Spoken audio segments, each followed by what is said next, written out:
I'm 28. What? Like, I should be married. I should be having kids. This is just my epiphany. I gotta stop being a cougar. I went on a date tonight with a man who midway through our meal asked me to go and take my knickers off in the bathroom, and when Knickers means underwear. I come back to put them in his pocket. Thank you, come again. So I'm 31. I'm new to the dating world. Okay. I was in a long-term relationship before this, and I'm finally like, I want to meet somebody. I'm ready. But nobody wants to meet somebody, not for real.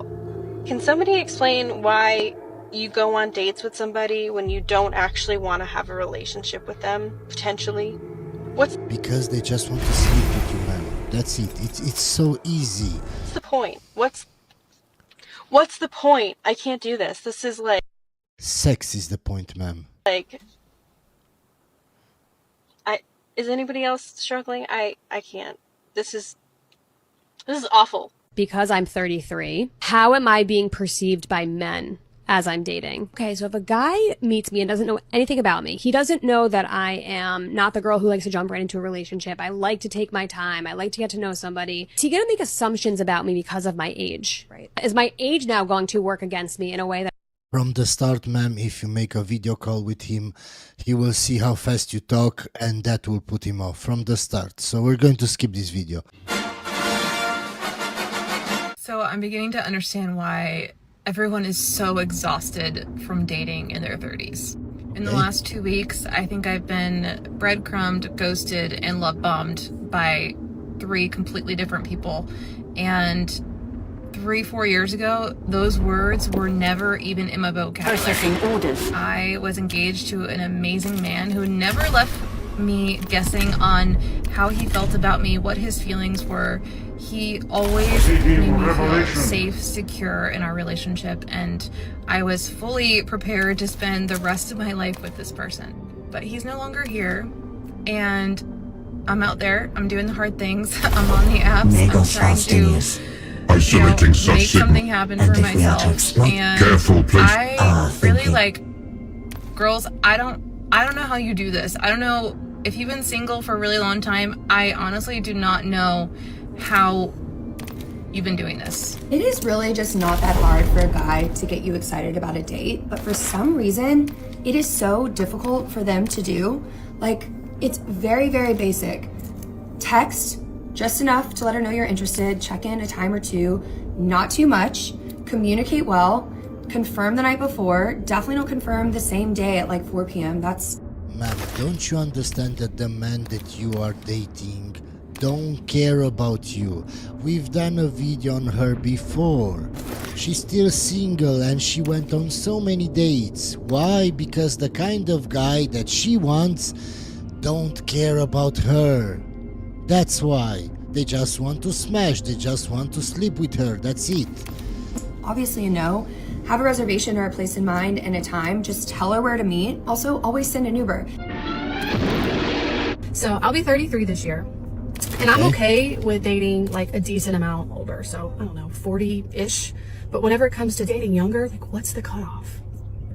Because I feel like I have lived a lot of life in my 33 years. You know, I have been married, divorced, I have a child, I run a company. I'm very much established, even though I'm kind of a mess at the same time.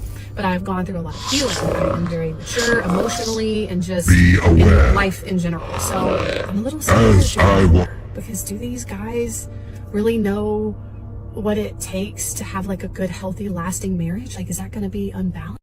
No, ma'am. They just want to sleep with you. That's it. Thank you, come again. For all my men out there that keep setting expectations, keep doing it. I keep watching so many women that think that they are the exception to the rule. If you are clearly outlining your boundaries, what you don't want, what you do want, if you're looking for a relationship or you're not, keep doing that. It's not your fault that other people or women, or I guess you can say non-gender bias here, if they don't listen to what you say up front, that you are not looking for what they're looking for and they keep trying, that is on them 1000%.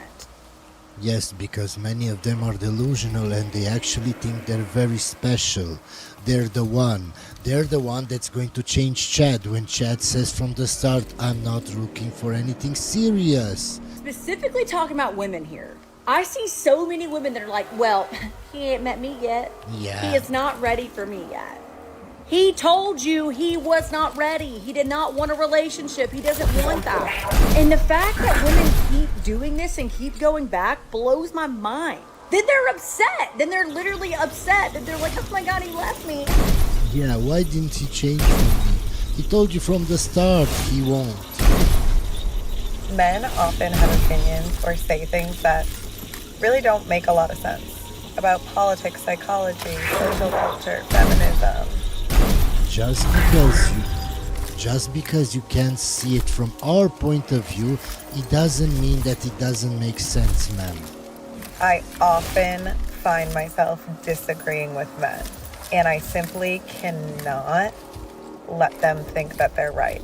So I want to debate, I want to argue. Well, you can see why she's still single. Who wouldn't want a woman to constantly debate and argue on any subject? I want to prove you wrong, and I bring sometimes an aggressiveness to my debate style. No, you know what it is? It's a confidence to my debates. No, ma'am, it's aggressiveness. It's not confidence. Style. I know 2 guys who I've debated with who have beat me, and I've said, you know what? You're right. Yeah, but they still didn't want to date you. I can bet on it. In my life. And my dad's a lawyer, and I beat him every damn time. He calls me up. I'm sorry, you're right, I'm wrong. I don't think a lot of men love this. So I turn off the majority of men with this little spice, but I think I will attract the best 1%. It just hasn't happened yet, but there's a wait on it. Did you hear that, guys? It hasn't happened yet. And she's been dating for a long time. Keep waiting, ma'am. I'm sure the older you get, the easier it is. Send it. 9099 cry. Do you know what's offensive? Dating apps in your 30s. Do you know what's more offensive? When the people in your life who are in relationships or married or dating look at you with pity and they say, just keep trying, your time's coming, it'll happen when you least expect it, just get out there and meet people. No. Can you see they never give actual advice? Just keep doing the same thing over and over, and it will happen eventually. See, none of them actually give good advice. You want to get a husband? Okay, are you a wife? Do you act like a wife? Do you talk like a wife? Do you post on social media like a wife? And not in bikinis? No, so how can you attract a husband? No, keep doing the same thing over and over, of course. Have you been on Hinge lately? Have you been on Hinge in 2025? If the answer is no, you are not allowed to give me your opinion. Like, I'm 31 and I've never been on Hinge, man. This whole meeting people organically out and about thing, I just don't think it exists anymore. I don't think people communicate in person. So we've been trying the dating apps. Let's start by Hinge. Offensive. The most offensive thing is when the little prompt comes up on Hinge and it says, we think you two are the most compatible, and then you see who they're thinking you're compatible with. I'm like, that's what I'm bringing in? Yes, ma'am. The algorithm is smarter than you. Believe me, that algorithm was trained on thousands and thousands and thousands of people. He knows better than you. But of course, you have a delusional self-worth, and you actually believe that you only deserve Chad that is over 6 feet and that makes over $100,000 a year. But that's not correct. The algorithm actually shows you your level. But you don't want to believe it because you're delusional, ma'am. So it's a me issue. And then we have Tinder. Tinder is season you're in Europe, and that's really if you want to hook up with a hot European man. They are very sexy. But like in America, you're going to get kidnapped and you won't be alive if you go on Tinder. And then we have Bumble. Bumble's a lot of work. I don't like to do all the work. I feel like I have to do so much work in my real life as a girl. No, I don't want to mess with you. I'm sorry. I'm going to be 43 in July, and I I think it's easier to date guys the older I get because Coordinating I data. understand what I don't want versus what I actually do want. And I think that's the key, is like figuring out what you will not put up with, which is like Processing orders. But in my 30s, I was more of a people pleaser and like a guy pleaser, and I would be a chameleon and change my personality to fit a guy because I wanted so desperately for him to like me. Okay guys, so just think about this. As she says, she's been dating at least since she was in her 30s. Now she's 33 and she's still single. Whatever advice you have, ma'am, whatever advice, nobody should listen to you. You still haven't found a man, you're still not married, or you've been married and divorced. So you can't give advice about anything. And now I'm totally myself, and I'm like, I don't care. I mean, for example, like if I was in my 30s now, I probably wouldn't even make TikToks because I'd be like, oh my god, like this is cringy. Like, what if the guy I like sees it now? Like, I don't give two fucking shits. And yeah, because you've already accepted the fact that you will be alone forever, ma'am. That's why. And the guys that I'm dating, like, they know that I have a but I also think it's a confidence thing. So, you know, there's a lot of people that are confident their whole lives. Maybe they're like super confident in their 30s. I'm not. The other part of this is that guys are getting divorced. So they're actually like a bigger pool of guys to date when you're in like your late 30s, early 40s, mid 40s. These guys are getting out of relationships, and it's kind of good because the ex-wives, hopefully, maybe not, I don't know, have kind of groomed these guys into like maybe being better men. Who knows? Who knows? Why would you want to be with a man and to have to groom him to be a better man as you want? Why couldn't you get that better man from the start? Why be in a relationship with a guy that you don't like how he acts, how he is, how he talks? I don't get that. And why would you want to be groomed by a woman? Only a simp would let himself be groomed by a woman. Part 2 of dating differences in New York versus London. I feel like a really big difference of New York versus London is the ratios of men. I feel like in New York, I think it's like 1 guy to 4 women. Like, that's I've seen so much hate like online about her being called. Like so many people saying why is she even getting called. So like realistically, it's like I feel like the hate towards Nikita 8 Lyons to is 12 completely women to 1 irrational guy because who like actually you wants to be never in a see relationship. anything positive. So I had to check this, about guys, her. because of course I don't trust women, and she's not correct. Of course, she just made this up. It's actually about 90 men to every 100 women, and in New York State is 94 men to every 100 women. But they just like to speak. They heard something somewhere, and they just like to regurgitate everything they've heard. But they don't actually search to see if it's true or not.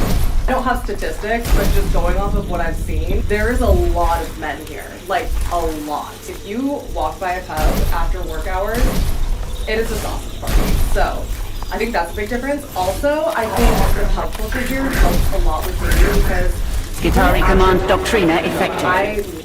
Okay, so I had to also look what's the ratio of men in London. And it's about 101 males to every 100 females. And people when I go to pubs, because in New York, I feel like everyone's just kind of in their own group. Nobody wants to talk to each other. Everyone's just kind of like shut down. So I feel like processing orders. I also will say, and I know I'm going to get roasted for this, I think that on average, men in the UK are taller and also generally more attractive. I feel like when I was in okay, so I also had to check this because, as we have seen, she doesn't know what she's talking about. The average in the UK is around 5'9".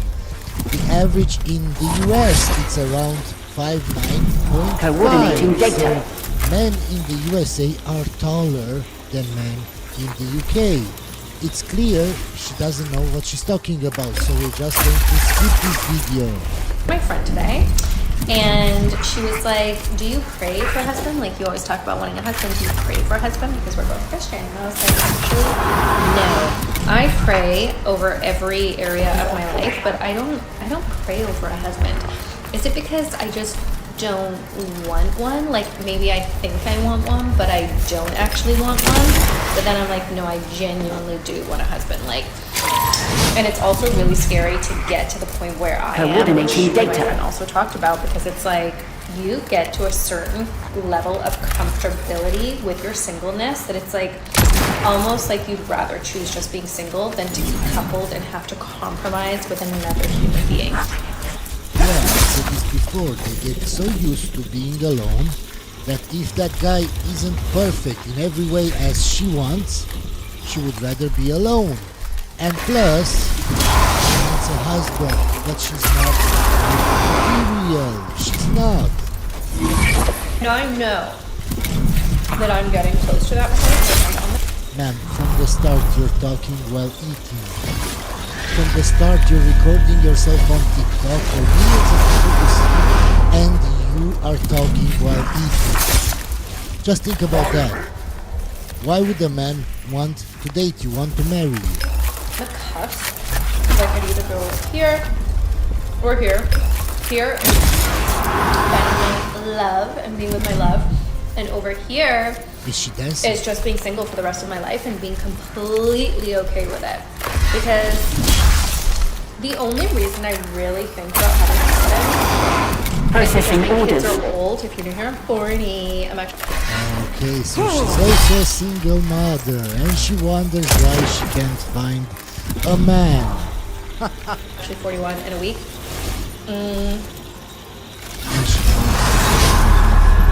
Such a catch, such a catch. My kids are 20 and 18. One's already flown the nest. The other one will eventually fly the nest. And I'm just gonna be here. Making TikTok videos and complaining about dating, how alone you will feel. Yes, we all know that. Don't even have a dog anymore. So I'm just here by myself. I refuse to get cats, so I cannot be a single cat lady. So then what am I gonna do? You will make TikTok videos, and you will find companionship in all the women that will praise you in your comments for being so strong and independent that you don't need a man. Husband. And then my friend said, you know you actually need... I can't do this. We're going to skip this video because it's so annoying seeing her eat with her mouth full. I know this is easier said than done, but honestly, I think the reason I was able to enjoy dating and not get completely burnt out in the process was this mindset shift I had towards it. When a lot of us start dating, we have our checklist and you know, we have this idea of who we think we need to meet, and when we go into dates, we're like really intentional. And even if you're acting more casual about it, so hopefully they don't pick up on that, I really think that your energy that comes off subconsciously to someone is very obviously intentionally looking for a person.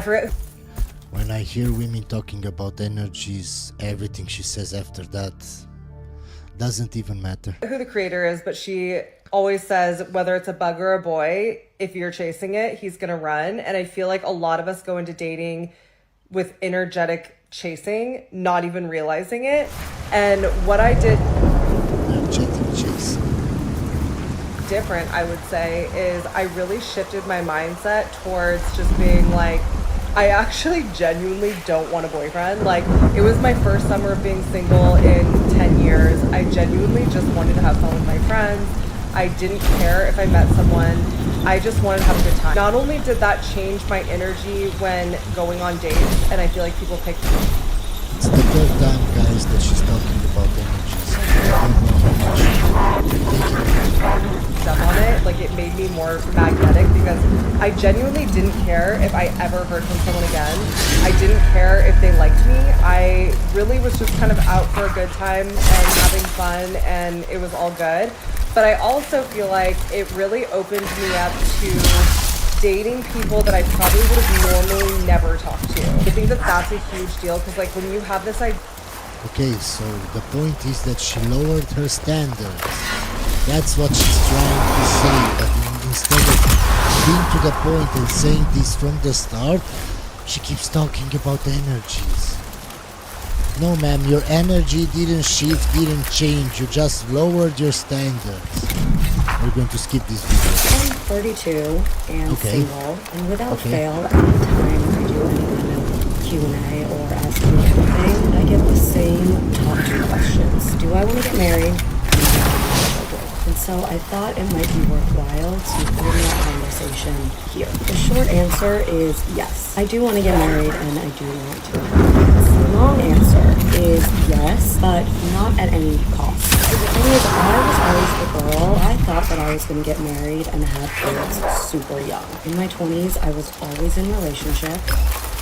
Why didn't you do that now? Oh, because Prince Charming you wished for doesn't exist, and even if he exists, he doesn't want you. So of course now you're 32 and you're still single. And I can't tell you how many times I was a nanny or a babysitter or a dance teacher, really anything that involved children. But at the same time, the guys that I chose in my 20s, they were not husband material, let's put it that way. I also grew up with a mother, an amazing mother, who was unfortunate. So she ran after the bad boys, and now she's 32, she's looking for Prince Charming. Prince Charming doesn't exist, so what is she going to do? She's going to keep making TikTok videos about dating and how bad dating is. Anyway guys, hope you enjoyed this video and I'll see you on the next one.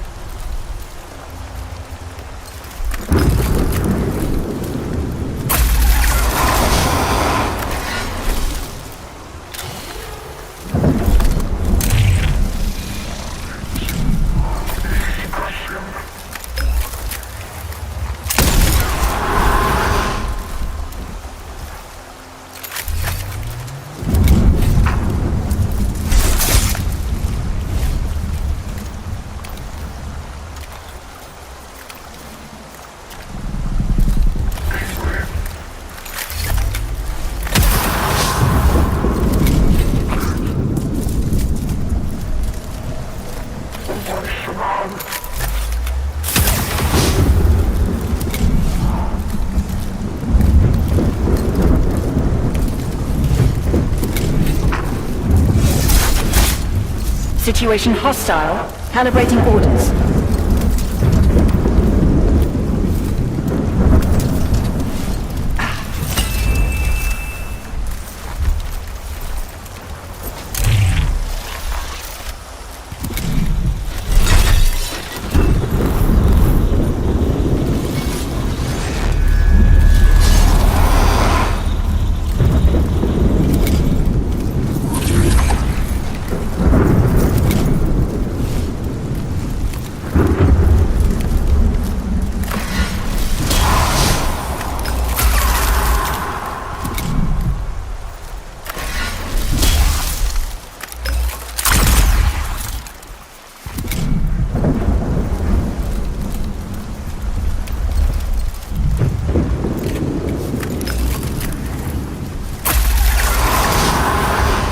Skitari Command Doctrina effective.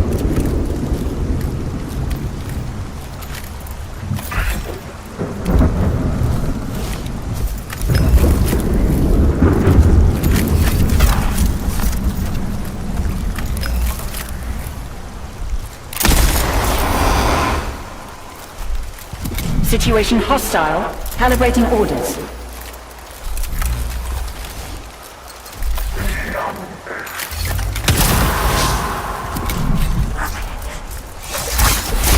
Networking.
Situation hostile. Calibrating orders.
Skitari Command Doctrina effective.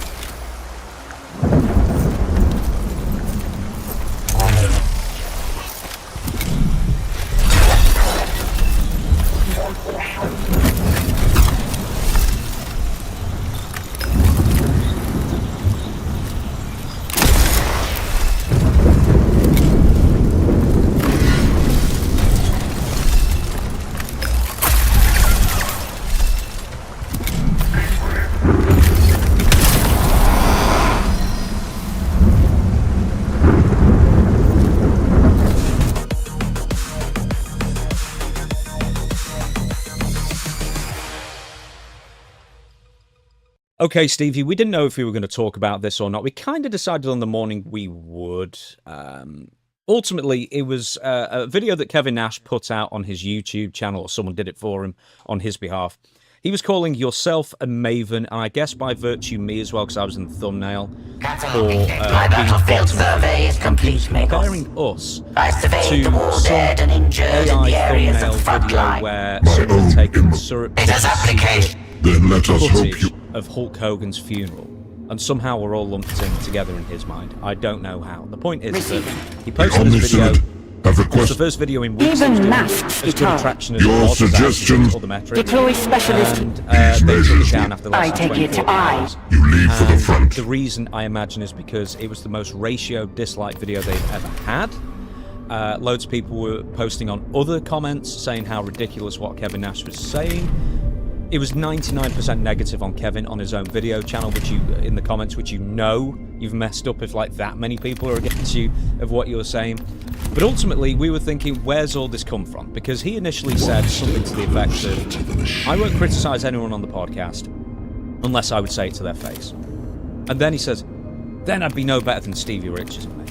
That kind of thing. And then it was more about you than it was Maven. At least he got an impression of Maven out of him, not for you. Not as good as your southern impression. I was quite impressed with that. Yeah.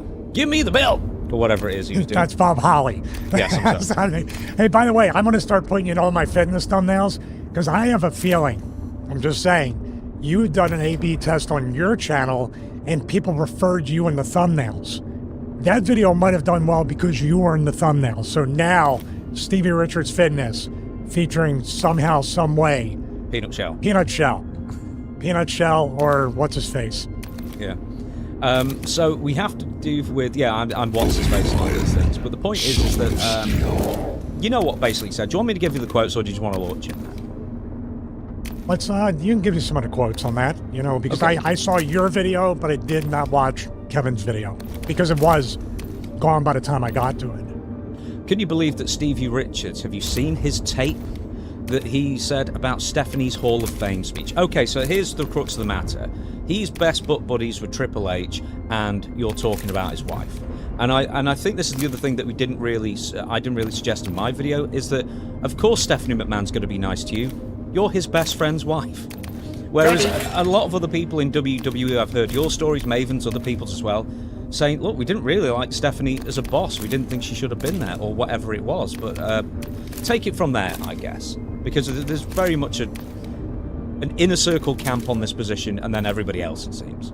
Hey, well, first of all, I give credit to Kevin for defending his friend and his wife. You and I would do the same. I mean, with this particular the wrestling stuff, the Hall of Fame speech, and I believe, like, when I said that, I was truly, like somebody had said, I take myself too seriously. I laughed throughout most of these segments, at least on my recollection. I laughed at the absurdity that Stephanie spoke for almost an hour, or a complete package of everything was an hour, to be more specific and accurate. And even, I told you, Bill Eadie was like my hero, because he got the Stevie Richards, James Romero minor little jab in about, like, well, what can I say that's already been said type of thing, remember? I knew what that meant. That was his friendly way of saying we don't have any time. We criticized it objectively and openly, with no political affiliation, worried about waiting for the call or anything, not being bitter, not being negative, but exactly, if I can recall, you and I joked about it for a good 15, 20 minutes. Am I off base with that? Yeah. No, you're not. Sorry. I was just thinking maybe we joked about it for an entire hour with 10-minute video packages. Well, Demolition came right after us and got 5 minutes. Yeah, what did we say that was wrong or so offensive? It's like, yeah, it was one giant ego trip from the former boss's daughter and the current chief creative officer of WWE. You can't see it any other way. You can't see Stephanie's position in the company as anything other than nepotism. Whether she was good at it or not, you can't see it any other way. That's how it is. Did she deserve an hour? Absolutely not. Over AJ Styles and Demolition? You kidding me? Of course she didn't. Don't forget about Sid Vicious. How could? Well, I did. That's how short the introduction was for him. Okay, so let's talk about 3 words I think that's going to be the theme of this entire segment of the show. And it goes both ways, and this is where the double standard in wrestling comes in, because essentially what Kevin was saying, and you're going to give more quotes about this, what Vince always said, mostly as a positive if you're a character in the way you present yourself on TV, perception is reality. So the perception of me, I'm well aware of. We're 99 episodes in at the time of this recording. I was well aware of it before we even recorded episode 1. I was well aware of the obstacles that I needed to overcome with the audience to say, who is this guy? He's a nobody. I'm not even going to use the other word, the J word that everybody uses, including Flair. But essentially, that's what Kevin Nash was calling me. But he's correct. He's correct about perception is reality. That's his perception of me. That's Triple H's. That's when I worked with the company for 10 years, 9.5 to be exact. Their perception of me. I knew what these people thought of me when I worked there. I could tell when I came up with ideas. Good or bad or whatever, just trying to be the best person I could be, team member, even somewhat creative with other people and giving ideas and everything. The side eye, the sigh. Oh, it's Stevie again. Okay, well, vilify me because I'm just trying to make myself better, everybody around me better. But you look at it as you lost the last 20 matches. Therefore, you can never have a good idea. You can never look at the business the way. Now, maybe in WWE, and I'll be the first to admit this, very passive, tried to get along and not try to cause any waves for the most part. So maybe people get screwed. He's just a guy who comes in, robotically puts people over, doesn't know anything, and then goes home and does nothing. You know, and that's the thing. Get to know a person. That's the other part, right? The criticism on me, and even more on me, is I didn't get to know Stephanie McMahon. Is that what it is? I think at one point, there is the quote. I'm going to get through. So he's complaining about the Stephanie McMahon video. You know, you're a nobody, that whole kind of thing. You know, just say yourself. You come across as somebody, some hack that's trying, it's like prostitution, you're like a click prostitute. Here's the problem, is that basically, he's trying to put us at the bottom of the barrel as far as content production, because we did a video on Stephanie McMahon. That's it. That's all I can tell. And therefore, his perception is reality. Well, if they're negative on Stephanie, therefore they've got to be negative on the entire company all the time. And they're just manufacturing these feelings to get clicks. But the point is that he's obviously never watched more than one video ever. They're always, and I will defend this completely, incredibly informative, incredibly well produced, incredibly well thought out, considered from all sides. I don't think you will ever get another wrestling podcast like this as far as value. And there's two things. And I'll get to Can I cut you off 1 second? Yes, just 1 second. Just hold that thought, please. We tried. We haven't recently, but we're getting back into it. And we talked about it on the pre-show to have legitimate production meetings and figure out not only what episode 99 today will be about, but before the end of episode 99, already tell the audience what episode 100 will be.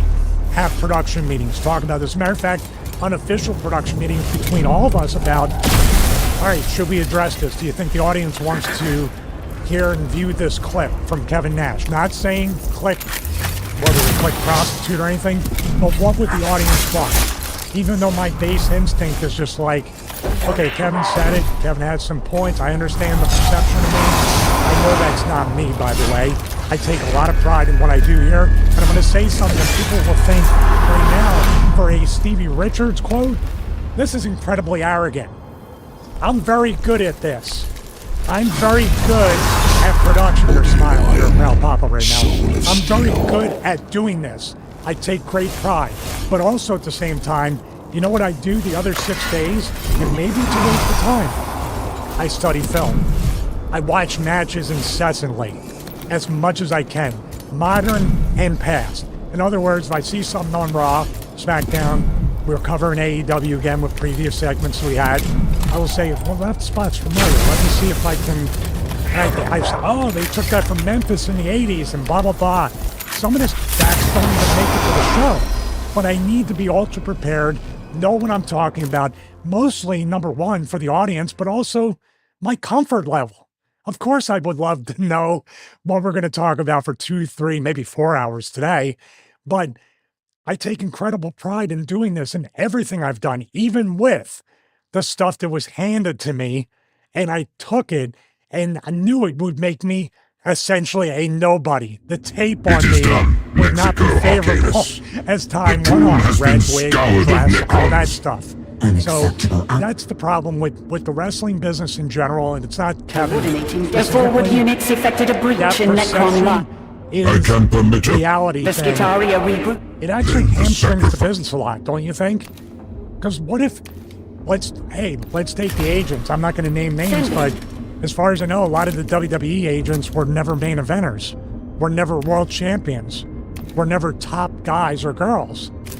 But I feel like they can offer valuable assistance and coaching to the current talent. With the way people put that, not just Kevin, hey, you're a nobody, you're not a top guy. Or there's people that are agents that never wrestled in WWE, but they still have a value. Adam Pearce never had one match in WWE. He's the GM. Nick Aldis, Abyss. Well, I'm not saying, well, look over here at these, but the example, if you want to make a blanket statement about nobodies, and I would love, hey, let Austin, Rock, everybody, Taker's doing an amazing job booking AAA, so it is possible. But you know, my thoughts on this were kind of all over the place in a way, even personally. I know it's more professional, although there were some ad hominem attacks and personal attacks on me. Never had a crossword with Kevin, but I always, and this is where Kevin can counter or do whatever. Listen, there's a lot of stuff I'm dumb about. There's a lot of stuff in wrestling I'm stupid about, but I wasn't dumb enough to know and realize and be aware and feel the energy from a lot of people in that particular group and other people that they thought nothing of me. I was aware of that, but I want to do business. I respect everybody. I love being in the ring with Kevin. I speak highly about that. To have a guy who's 7 foot, 300 pounds, like lighter than a guy that's smaller than me, that's a real talent. And he was really, really good. I'll still contend, and I can separate whatever personal stuff, not really knowing Kevin all that well, by the way, for people, we were never really tight or friends, never got to know each other outside of the borderline of wrestling acquaintances, but always respected him, liked being around him when it came to talking our matches over. The other stuff, I absolutely limited my time and exposure with a lot of people in the locker room because I'm not going to, I learned, there used to be a thing in wrestling where you always seek out the people that like you the least to try to convert them to like you. It's human nature. But then I got to the point where I was just like, I got to stay away from these guys because nothing good comes out of interacting with a lot of them. And that's not Kevin I'm just saying blanket statement. My perception was the reality of what I heard in that clip, by the way. I had my instincts and my suspicions and I had that gut feeling. That's what you think about, man. To some point, what perception is reality? You're absolutely right. I'm a nobody. Yeah, well, there's because you know I'm going to defend you. You don't have to add anything to it if you don't want to. You might say, but I'm not burying myself either. But I understand. You're better than him. He barely turned up for half his wrestling matches. He's quasi turned up for these podcasts. He's terrible at it. He was in his own mind and other people's minds as well. He was a big star, and he does so much worse than us because I guess he just thinks he deserves it. I don't know, but that's the point. But I want to just get to the point you said before, with you know, you weren't ever anybody, and okay, one, you were hired for 30 years in every wrestling promotion, pretty much going at the time. Two, could you sound like a bigger mark who doesn't, and apparently he's a clever guy, so people tell me, but could there be a bigger mark in the wrestling industry than Kevin Nash, where he genuinely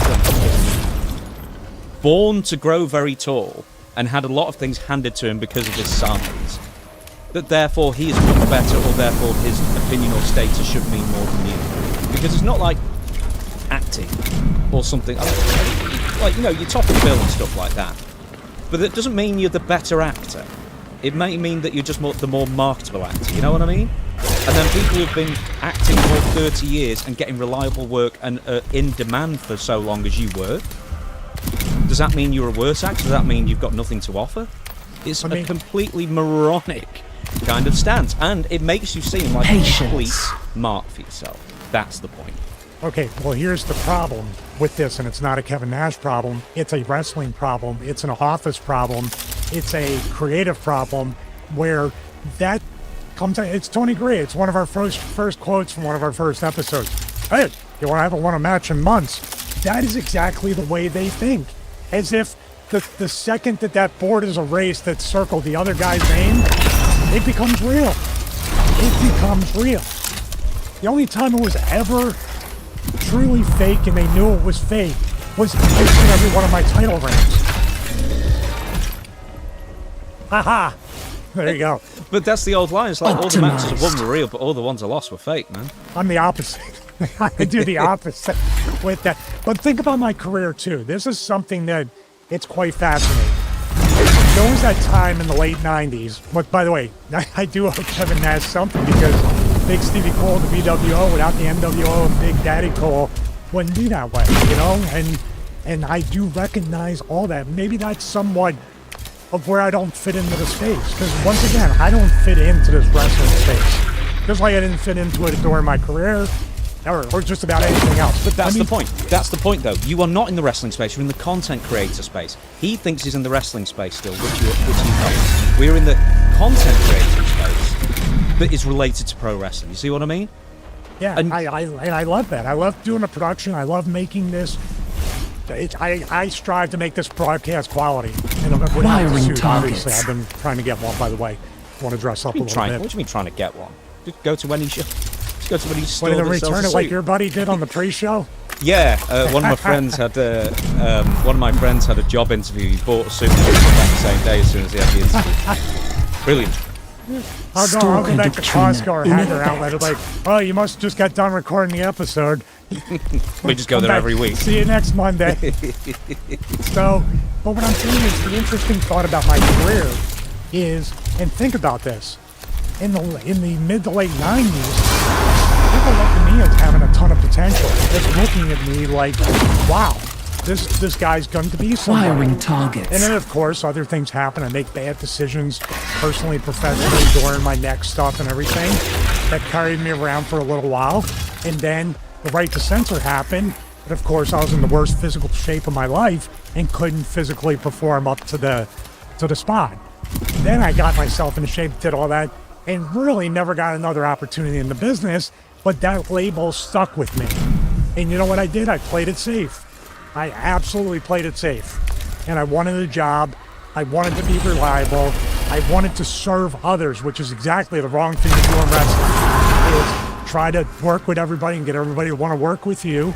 But that worked for me in ECW. I know we're off on a bit of a tangent, but I want to give people the full scope of all this because that is what sticks with me to today. And that's completely fine because that's what wrestling does. It makes you believe.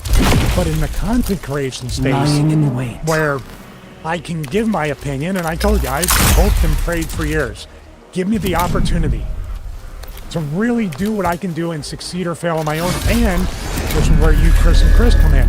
Surround me with people that can accentuate my strengths and hide my weaknesses, just like Paul Heyman back in ECW. And now we're here. And we got to a point, I feel like we got to the point now where we didn't know if we were on the radar or not. Now it looks like over the past few months, we're kind of getting on the radar, and that this comes along with it. God, you're smiling. Do you know what the funny thing was? And I think I said this on the other video as well, is that more than one person said, God, if we refer to this, are we punching down? I was like, yeah, we are. We are punching down, and that's why I think it's actually not. It's someone who was trying to, and we'll get to the Maven thing in a second. It's someone who doesn't know what they're talking about, because apparently they definitely watched my video, and I know for a fact they did, because they reference something 25 minutes into a 30-minute video, so you know they watched it all. But he's got no perception of what we do here. He just sees one video, tars everything with the same brush. You know, no nuance, no nothing. It's like, I'm going to just complain about it for no reason. Be a complete hypocrite at the same time by saying, I wouldn't say this about anyone, blah, blah, bury anyone on this podcast, I wouldn't say to their face. And then immediately goes into you and Maven, and it's like, oh, apparently, well, you know better than us then, according to your own words just then that you said 5 seconds ago. I will get to the clips again, but like this... By the way, I know Kevin would say it to my face, and I'm totally fine with that. And I would either rebut with certain things or challenge a little bit and say, well, what did I say that was wrong or inaccurate in the video? That's what I would stick to. Yeah, give me a quote. But it would still be the other part of, no, we're not worried about the actual substance or a logical debate about this. You're a nobody. And I'm like, oh, cool. And then we'd agree to disagree or agree to agree with perception is reality, and then just go about our day. Just say, well, I'm a nobody with 6 times the amount of views. He can get the last word in. If that's what makes everybody in the wrestling business feel better, you got the last word in, you dunked on me or you owned us or whatever, that's cool. I'm just here to try to put out the best stuff that I can along with you, Chris and Chris. Be objective. And guess what? When I'm not objective, what's the first thing I say? I have a bias. I have a bias. I have a bias for the Motor City Machine Guns. I have a bias for LA Knight. City, Philly accent. The Motor City. Voluntary. Oh, it sounded like bleep it out. No, I couldn't. The other thing is that apparently, like, it's part of the rebuttal. It wasn't a rebuttal because honestly, I made a 30-minute video that I guess they couldn't respond to any of it. Because there's nothing to respond to there, just basically the facts. But they said they mentioned one thing like 25 minutes in that I said, and I said, look, here is the long and short of, we do some negative stuff, we do, and that's just the case, Can I say something real quick again? I don't want to keep interrupting, just hold the thought again, please.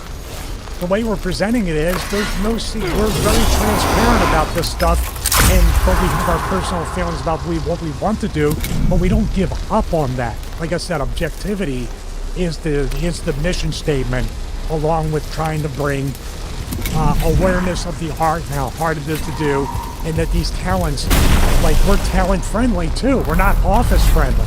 Go ahead, I'm sorry.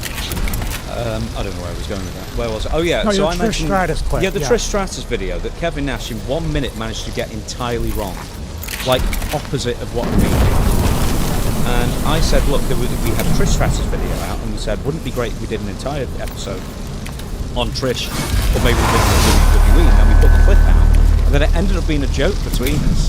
where we kept saying, boy, that video did terribly. Well, I guess we can't do that anymore. We're still going to do that full episode at some point, the Women of WWE 2002, 2003, because we want to talk about more like Trish, Lita, but the reason that I said that is because at some point, common sense also has to enter it, because this is a business ultimately. Like, we can't just talk about stuff that we have a good idea that will never get used to, I guess, placate a very small section of the audience. And I'm not saying it's got to be positive, negative, indifferent. I'm saying, well, that didn't work. I guess we kind of put a pin in that for now and move on to something else. And I'm not saying what we really need is another Triple H burial video. Come on, Ric Flair, do something. Do We something, did say Ric that. Flair. We did say that. We did say that. Thanks. Well, we're But, just saying that because But like, it is he took the entertaining complete at the wrong same lesson. He was like, oh, we deleted that video because it was too positive. It's like, no, we kept the video up, obviously. No, His what co-host was said. we decided to Oh, God. How can somebody... Was I wrong with that? I think we watched it just That is before. what he said, wasn't it? It ended, so they decided to delete that and do a hit piece, or cancel that and cancel the full episode or the follow-up and do a hit piece. Yeah, Something no, to that that's effect. exactly what he said, wasn't it? It almost beggars belief how someone supposedly really clever in the business can miss the entire point. I don't get it. Well, you know, maybe it's this. Once again, the 3 words, perception is reality. What's the, you know, I hate to bring the Arn Anderson quote up with the Chris Masters. Following the It's only successful Steve. execution of So your when objectives, whenever then I the say anything, deployment it's of either going to be, data you is believe what he repeated. said about Stephanie, that'll get the antennas up, but nothing else resonates because it's just Stevie. I'm sure that's what it is. Why bother paying attention to him? Well, because I watch plenty of stuff, and you do too, that we would never do in our personal time, but we do it for the show. Okay, so those two come to mind. This is Human Maiden because it's just there on YouTube and it's always there. And it's like, yeah, it's always there because we're really good at what we do. Oliver, Sean Oliver. There's salacious clips I thought set up to titillate. Once again, that is coming from the guy who interviewed wrestlers. And like Martin Jannetty, Sonny, and Jamie Dundee and stuff like that. And doing the hoe bag, Henry D bag and stuff like that. It's like, I'm sorry, that criticism don't wash with me when you're the guy known as that. You know what I mean? Yeah, by the way, Danny Doring had Sean Oliver put me in that bag because I shouted at some guy on the beach in Wildwood, P90X, you should try it. He said, I love you. Yeah, my unbooked catering tag team partner, Danny Doring. You know, we can talk about other stuff, but it's like Steph, like, she was from where her headspace was when I talked to her before she went out there. This is with the WWE Hall of Fame out there with her kids and her. I mean, she held it together and she cut a heel promo at the end of the thing. She basically said, follow this, and nobody did. Yeah, because she took up all the time. You'd have to know Steph. You could just tell when somebody, their whole life, that person walked by them and they just prayed that Stephanie didn't say, Stevie. I was like, yeah, that's true. I'm sure on your behalf, I bet you were hoping Stephanie didn't say Stevie. Well, I mean, I still interacted with her. There was still some creative stuff. There was things she was involved with on pre-tapes. It wasn't like I was hiding. Now, trust me, I was hiding in the concourse playing Dreamcast and original Xbox up in the luxury boxes. But I wasn't just hiding from her. It was everybody. But yeah, that's the whole thing. I'm not afraid to talk to somebody about business or what they need or be available. I moved to Connecticut. I moved to Connecticut to avoid the office. I'm not very smart. But yeah. But how do you get to know these people personally? You don't. Because you know why? Your value as a human being, the value of what you say, the value of you just standing in front of them is based upon your push. They will never say, wow, the only time she ever had an interaction with me concerning anything creative is when she ended Stevie Night Heat and then came back 2 months later with the amazing idea that I've never heard before in my life about Stevie Night Heat. So to me, quote, it just shows your lack of credibility that you're not friends with Stephanie McMahon. Anyway, that's pretty much the basis of it all, and then he launched in how to make a blade, how to cut yourself. Oh, I was hoping you would do that. Okay, but the thing is, he's lumping Maven in as well. It's like Maven is pretty positive, I'm pretty sure, in his content. Just go show he doesn't know what he's talking about. Now, is Maven pivoted over time? Most likely, and do you know why? Because there's not a bottomless well of ideas that doesn't kind of in some way revolve around you reacting to something. You know what I mean? Yeah, absolutely. And Maven's actually transcended it to a small. I hope he does it in a huge way and moves on to the mainstream. But he's interviewed Jake Plummer, former football player. He interviewed a baseball player, and of course, I think the thing that everybody thinks pivoted was all the stuff with PJ and everything, and then of course he did the thing with Bagwell and the amputation, and he's done. The thing with that is, he and Zach, just like you and I need to be lumped together because we're a team. Chris and Chris, I couldn't do this without you guys. Maven and Zach fly to different places, rent Airbnbs. They organize a queue of interviews and other things that they're doing. As a matter of fact, he might come to Florida. When you come to Florida, and all of us, hey, you're in Florida and you're in Florida, should film some videos.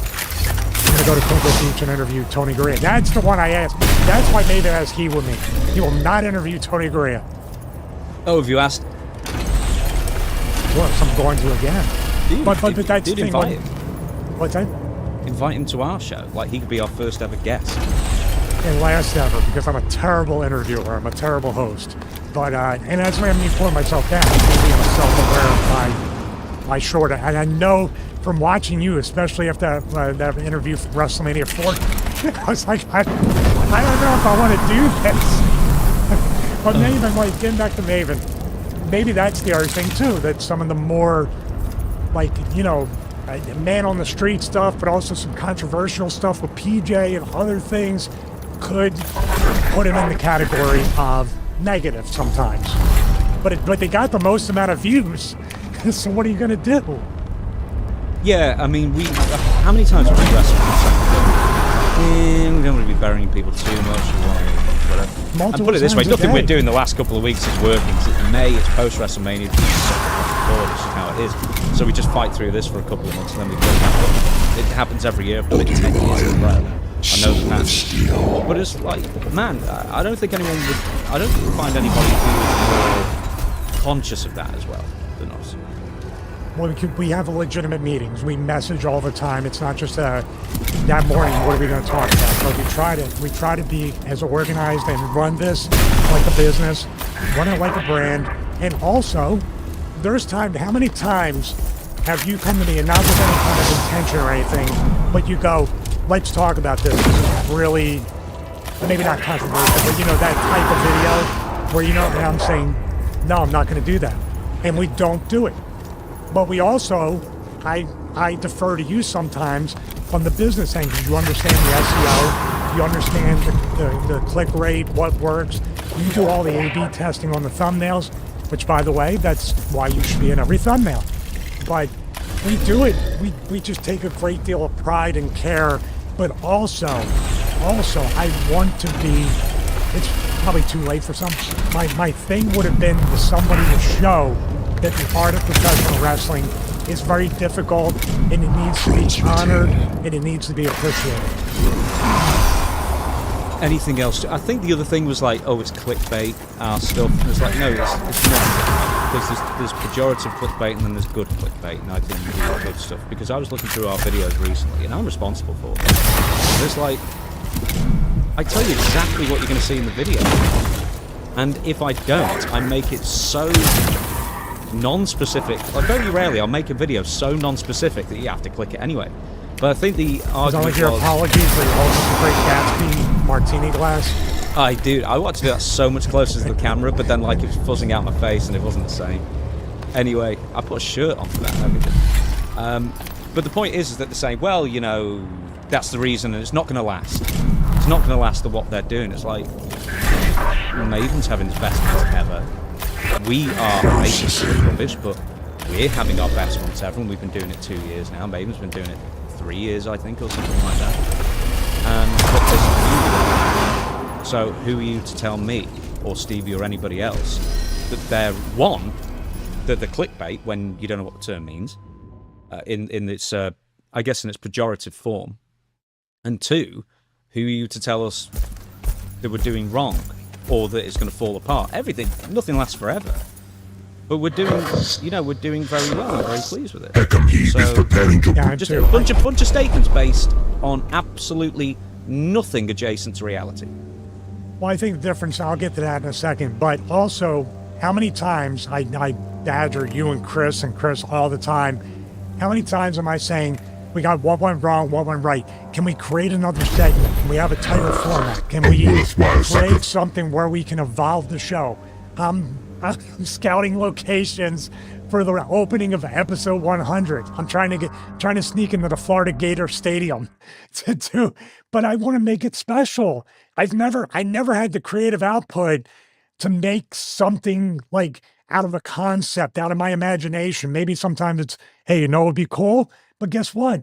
That fulfills me to do that, to produce something. The Dave Live classes scene, it was it's like the most fun that I had creating a video in a very, very long time. You know that, how excited I got. But then again, at the same time, like, yeah, I will sully my hands. I'm not just sitting there. We were very aware.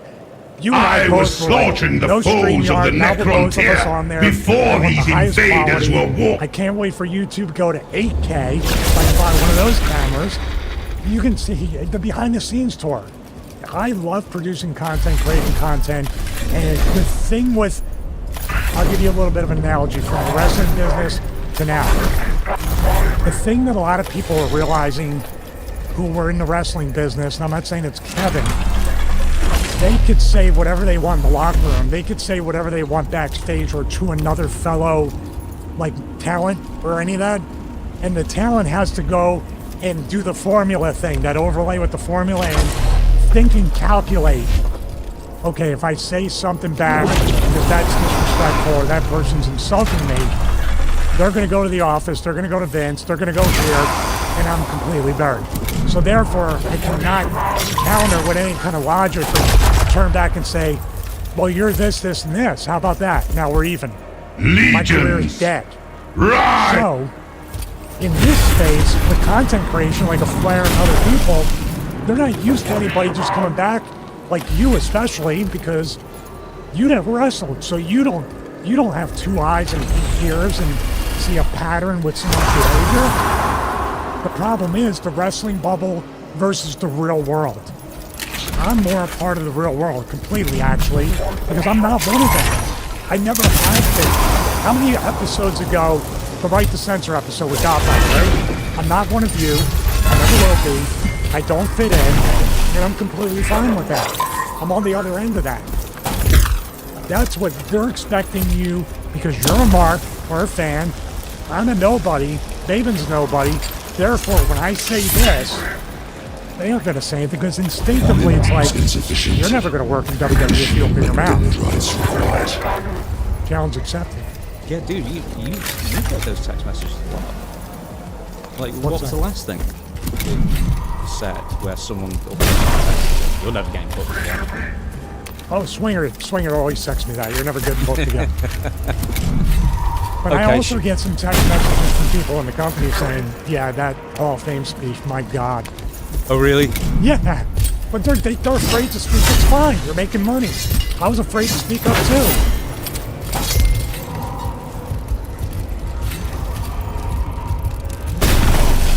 One step closer to the machine.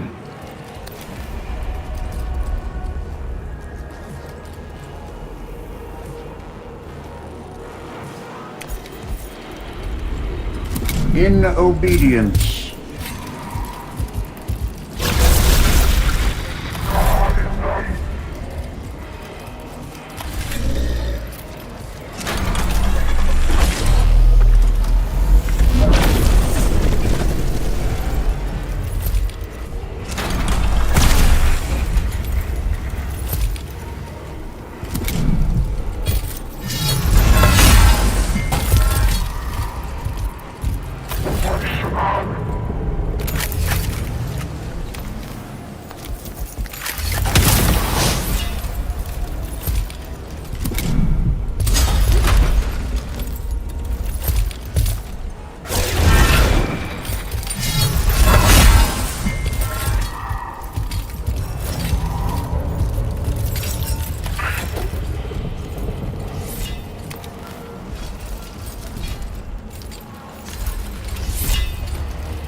close the court.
Information required.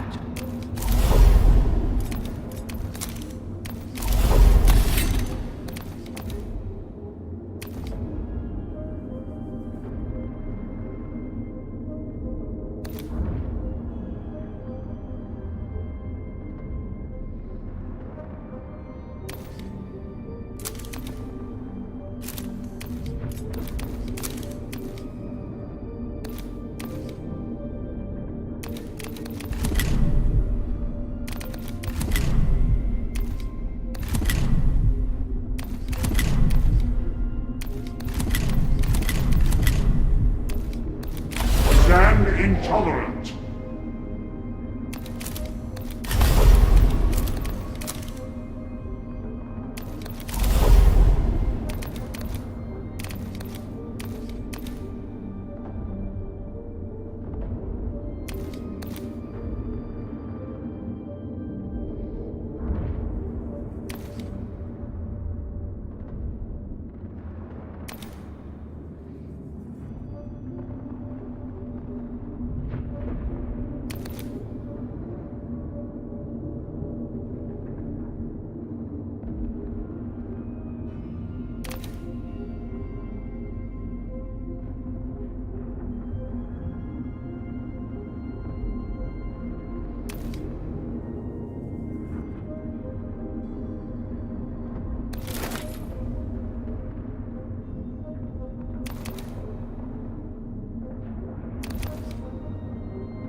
So I think I've just been stood up.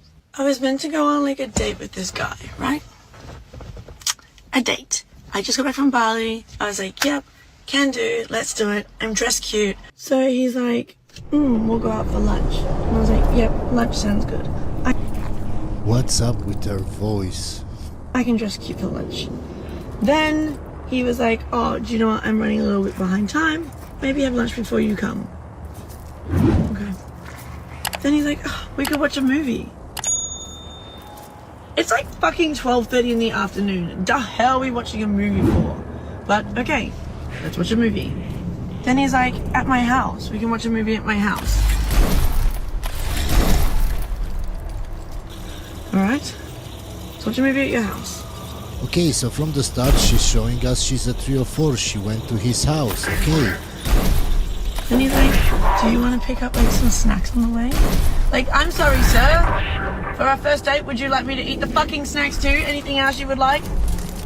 I didn't ask the snacks. But of course you did. He sent me his address.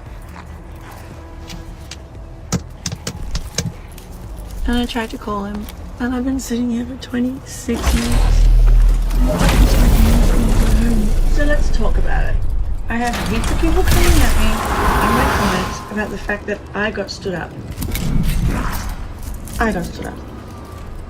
Now the comment section, instead of being nice about my mishap, has been like angry and cross. Like, why are you angry at me at something I didn't even do? And may I remind you, I also had no control. The number one comment is, maybe it's because you have tattoos. Not only the tattoos, ma'am, it's also the long nails, it's also the nose ring. She also has only seams. Tattoos. And then why don't you take that shit out of your face? All those stickers make you look like trash. Or bumper stickers on a Bentley, you ruined. Ma'am, if this is what you portray from your pictures, this is how men will treat you. It's so simple. Yourself. And the most common one we all expected was OF detective. You ruined your future with your past. Cry me a fucking river. You sell yourself for $6 online. Yes, Netflix is more expensive than you, ma'am.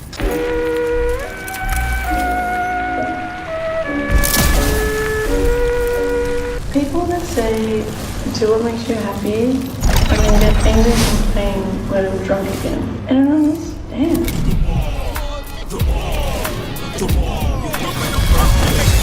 Oh my god, that's so cool that you're in networking. Watching your homie stick his ass out and stroke all day. Why did a man just ask me out on a date and said, yeah, let's go on a date, we'll go for a walk? Oh, whoa! Darling, what do you think I am? Some type of German Shepherd? Why did you and your ex break up? I got my dream job and If she's below a 5 out of 10, then we're splitting the bill. If they're below a 5 out of 10! Yeah, so say if I went on a date with you, we're splitting the bill. If you were my daughter sitting here, and I'm kind of acting like that right now, because I imagine my little girl sitting here right now, I'd be going crazy. You're trying to look like a freaking cartoon character, which is not real, okay? When even your plastic surgeon says it's too much, ma'am, it's too much. Once the girlies realize that true sexual liberation is not about sleeping around, but celibacy, they will never realize that, ma'am. I love comments like that because it shows how delusional men are. You don't understand, baby boy, that being single as a woman is the flex. No, ma'am, it's only a flex around your other feminist single friends. That's when it's a flex. What sexuality is it when you're physically attracted to men, but when you get to know them, you desperately wish that you were attracted to women? It's called being a misandrist, ma'am. I just got home and had the realization that all my friends, like my age, are at home, like making their families dinner and tucking their kids in, and I'm probably forever just gonna be the big tittied aunt who never settles. It shouldn't No, ma'am, you're just going to be a 3 or 4. be a red flag to like older men. Men get finer as they age. It's honestly not fair. You know, like when you get those little speckled silver hairs coming in, You look like a Greek god. And you just get so masculine and emotionally mature the older you get. Do you want to know what I love about men? This.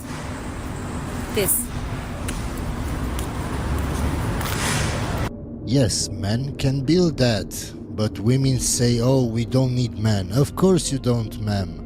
That. And this is why I cannot be a feminist, because I cannot for the life of me imagine myself building that. Sorry. You can't, ma'am.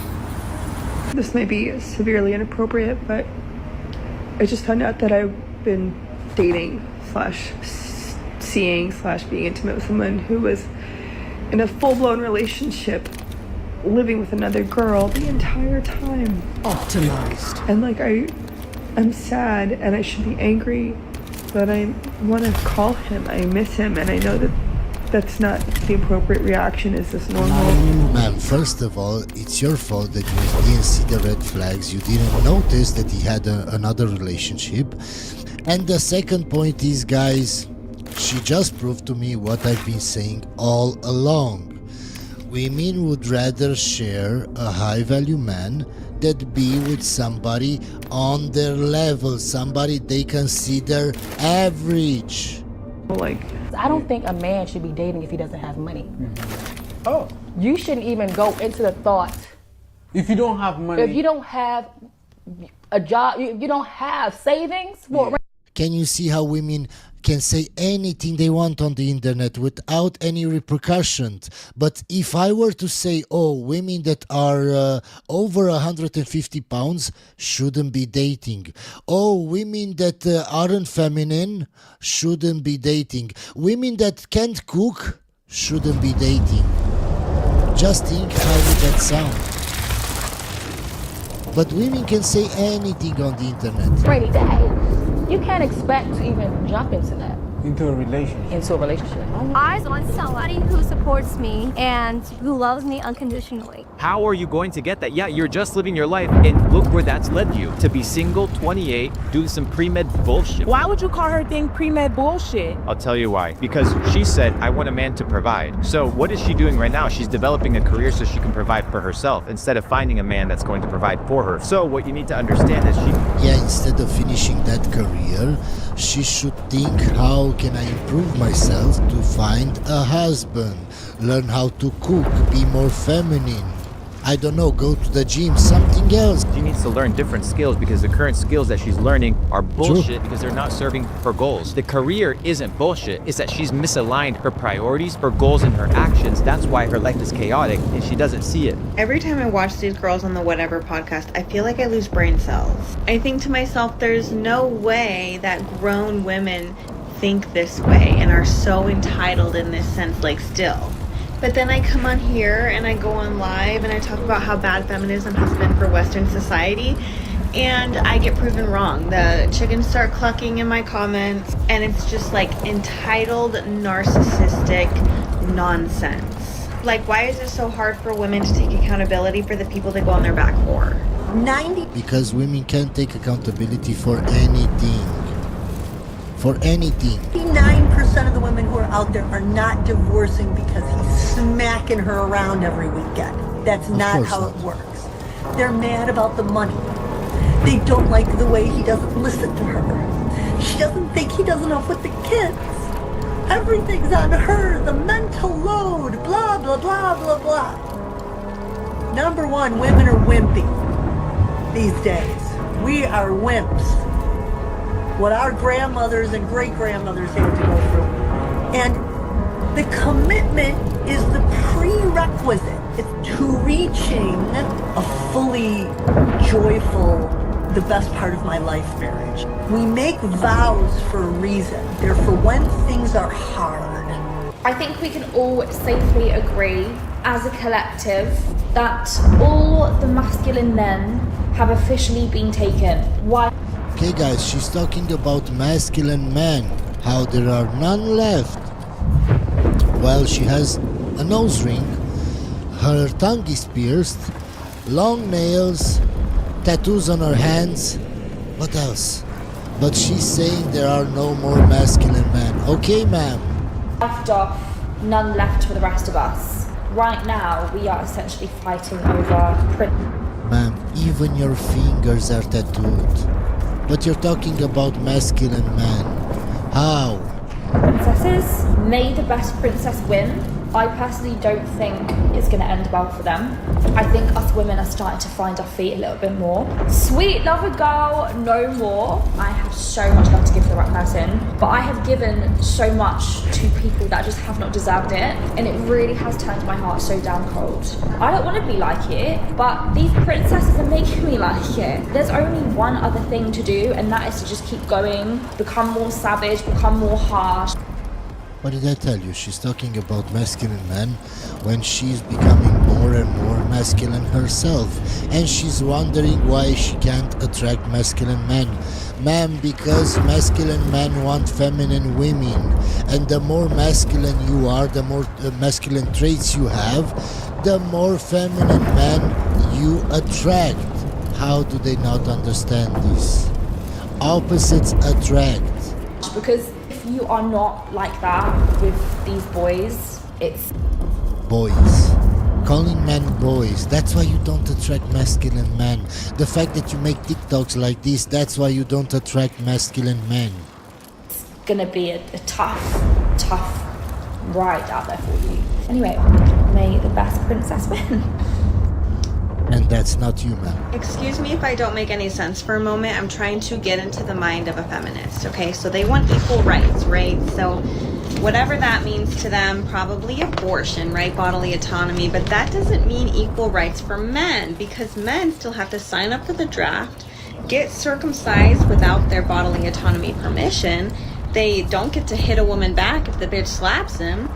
And they have to work in society. For society to work, men have to work. And we have no saying if that woman gets pregnant. We have no saying if that baby is going to be born or not. We don't. Not women. So how in the world does feminism still make sense to this day?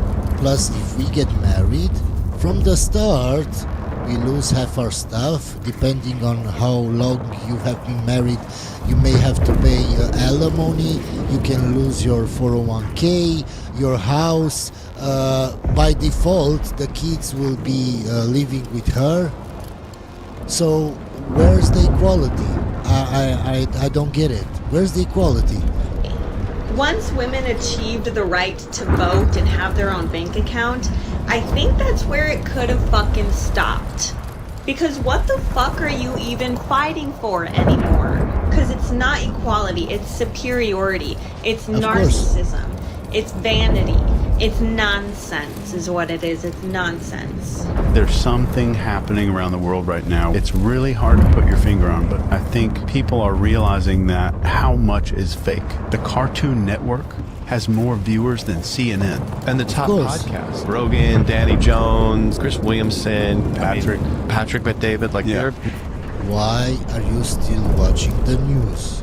You want me to show you what the news is? Let me just show you a video. The sharing of This is what biased the and news false is. news has become all too common on social media.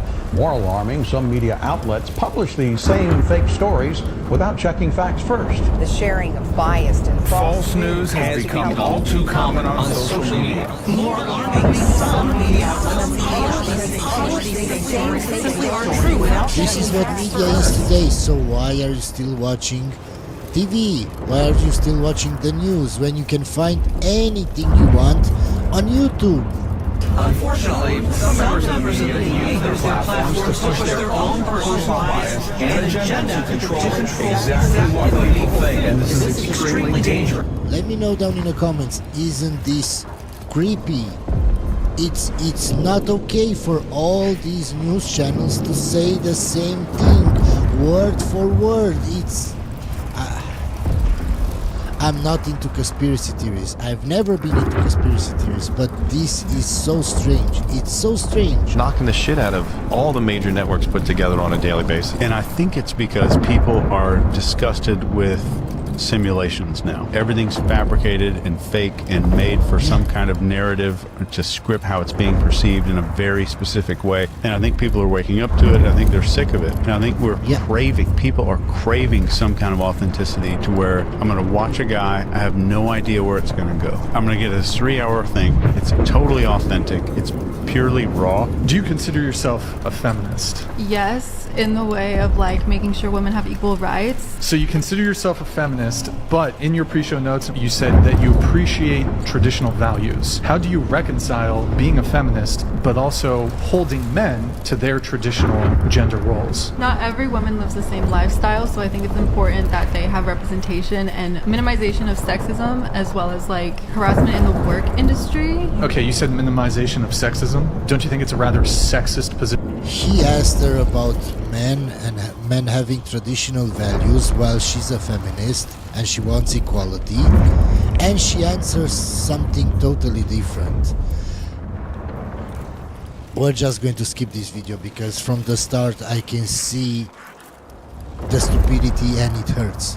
We know that women get bored with monogamy much sooner than men. Wow. Is this a fact or is this That's research. Okay. That's not just fact. That is men's desire in long-term relationship goes down gradually. He actually is much more able to remain interested, and maybe just because he's interested in the experience itself and he has a partner there. Women's desire post-marriage Really? plummets. Wow. And it's always been translated as, well, that's because women care less about sex, rather than it's because women care less about the sex that they can have in their committed relationships, which is often not interesting enough for them. And it often has to do with the fact that the story, the character, the plot is not seductive. The romance, which is an essential ingredient of turn-on for the woman, often disappears in the long-term relationship. It's like people look at each other at the end of the day and you want to fool around? You want to do it? You're up for it tonight? Now this is not very much of a turn-on for most women. And the idea that foreplay often starts at the end of the previous orgasm, and not 5 minutes before the real thing, Right. which for her is not the real thing. The real thing is everything else. So it's around essentially a game. Yes. It's creating a game. It's seduction. It's Yes. a plot. It's a coming close. It's a tease. Mystery. I don't get why I'm still single. I don't get it. I'm a catch. What is going on? That's why you're still single, ma'am. Women don't realize that just because you say you're a catch, you will drive men away. We don't want a woman that is so entitled that she thinks she's a catch. Even if you think you're a catch, keep it to yourself.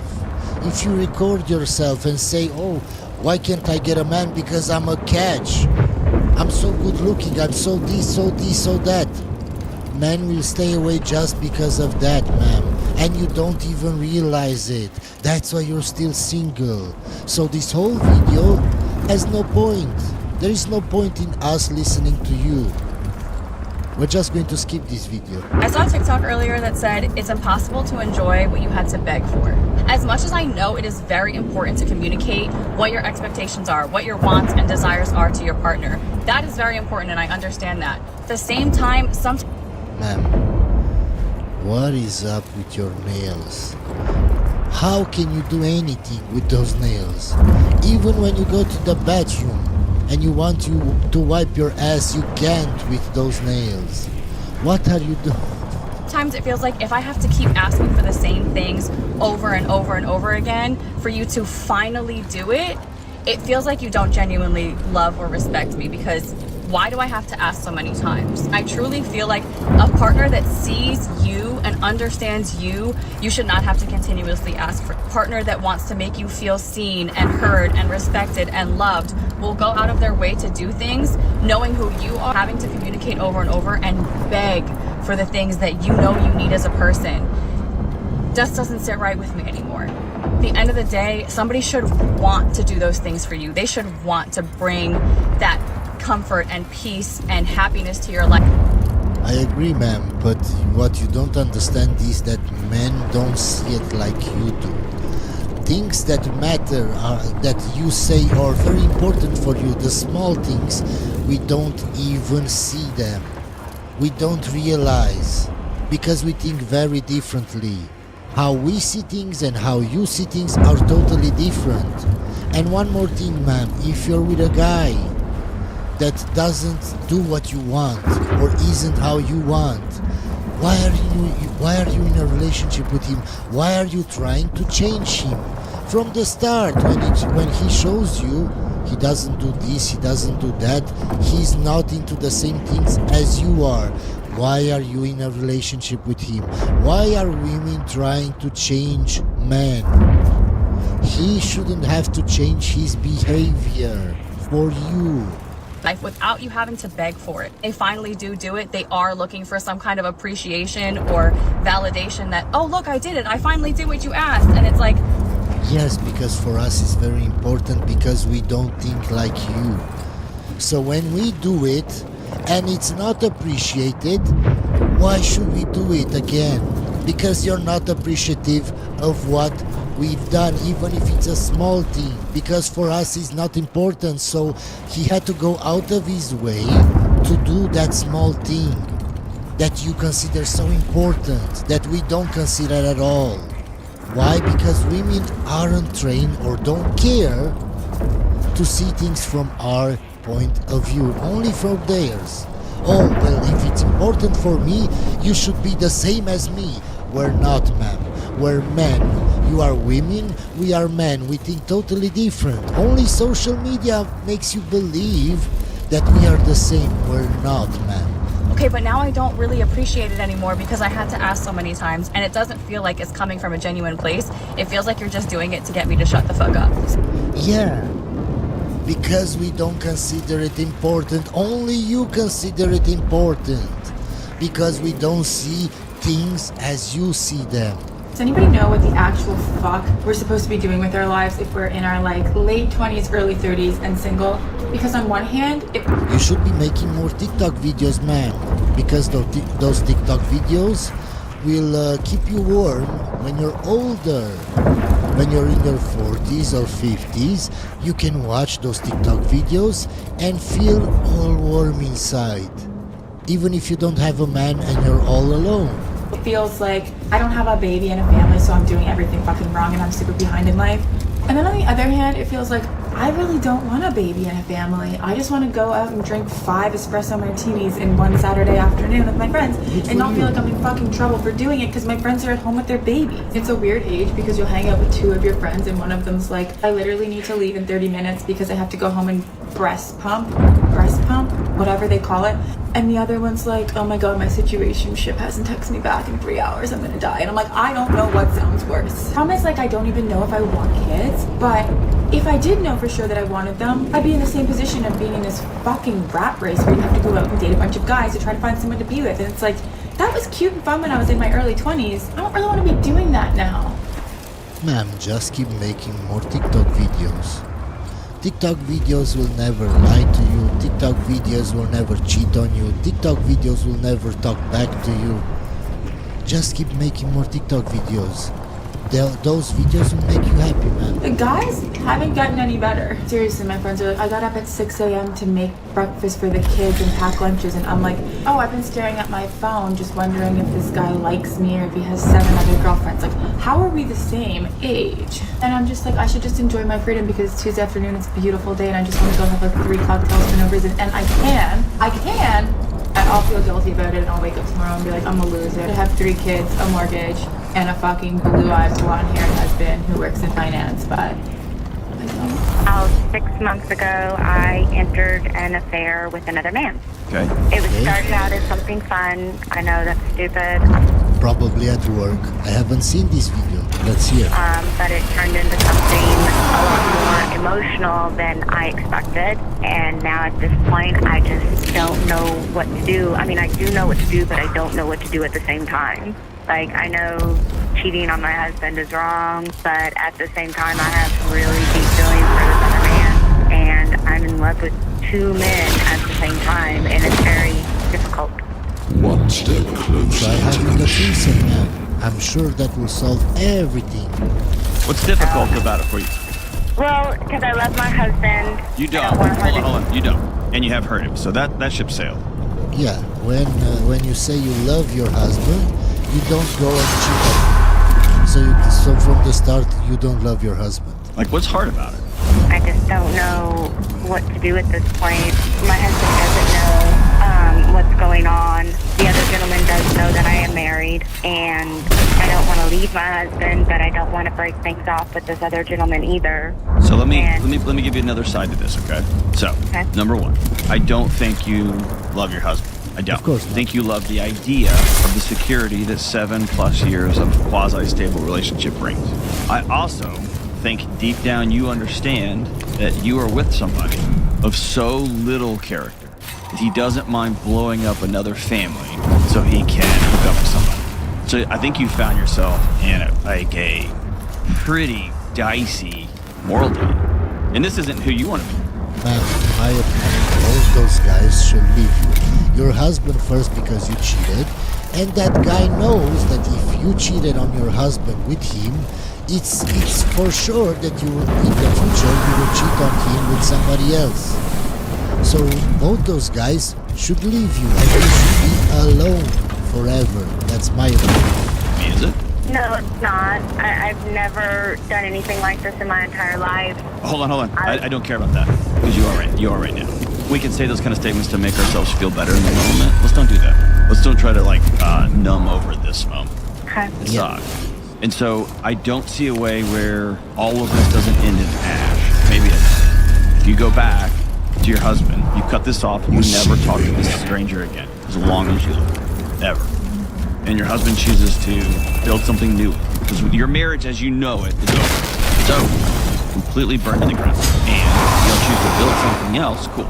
Or you leave your husband of 6 years and you make a life with this dude, and you're always gonna know he's the kind of guy that really doesn't care. He'll blow up somebody's family just to get his. It's both ends, right? Yeah. Hope you enjoyed this video, guys, and I'll see you on the next one.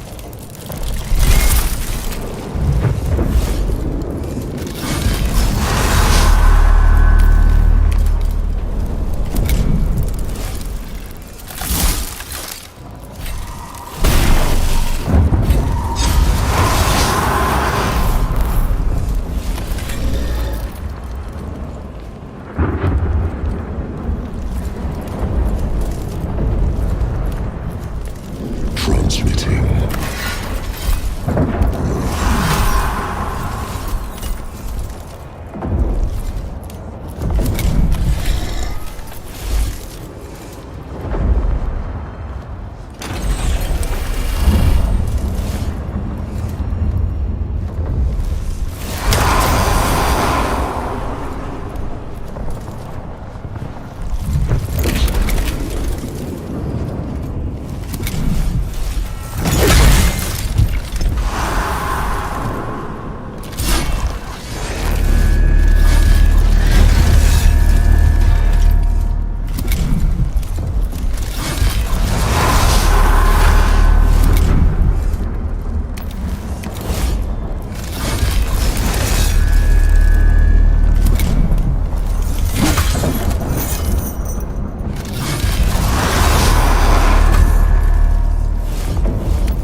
The Fallout New Vegas remake is gonna be a complete disaster. This is easily the most cursed topic in the Bethesda discussion sphere. Fallout New Vegas. The intervention clade turned we the already cycle know of war. this. Todd Howard is gonna drop the bombs himself if this becomes even close. Not even a reality, but just a potential thing that could happen. He's not letting this happen. Todd Howard has spent the better part of a decade at this point trying to completely dismantle and destroy everything that people loved about the New Vegas game. He made a literal TV show specifically with the intent to completely bastardize the lore, completely destroy all endings for anything that can be made about Fallout New Vegas. And he kinda has achieved that. And yet people are still asking for a Fallout New Vegas remake. And we know that that's probably impossible because Bethesda most likely does not have the source code, which is just more proof how absolutely blissfully incompetent these people really are. But do we even want a new Vegas remake? Yes, we do. I'm not gonna lie, I don't care how bad it is, I just want it, okay? They can't fuck it up that much. It's impossible. But we know they're gonna try. Okay, listen. Doc Mitchell sounds androgynous enough to be a female, okay? A lot of things can be swapped around, okay? A lot of people can be made more brave and encouraging. I mean, what do you think? What do you think modern day Bethesda would do with Castle? Or Victoria? Oh my god! Can you imagine what they would do? The tomb entrance has already been Can you reached. imagine Mr. how Khan, easily Megas, modern Bethesda Second could step, rewrite them attack the into Xenos from the flank. most unlikable people on this goddamn planet?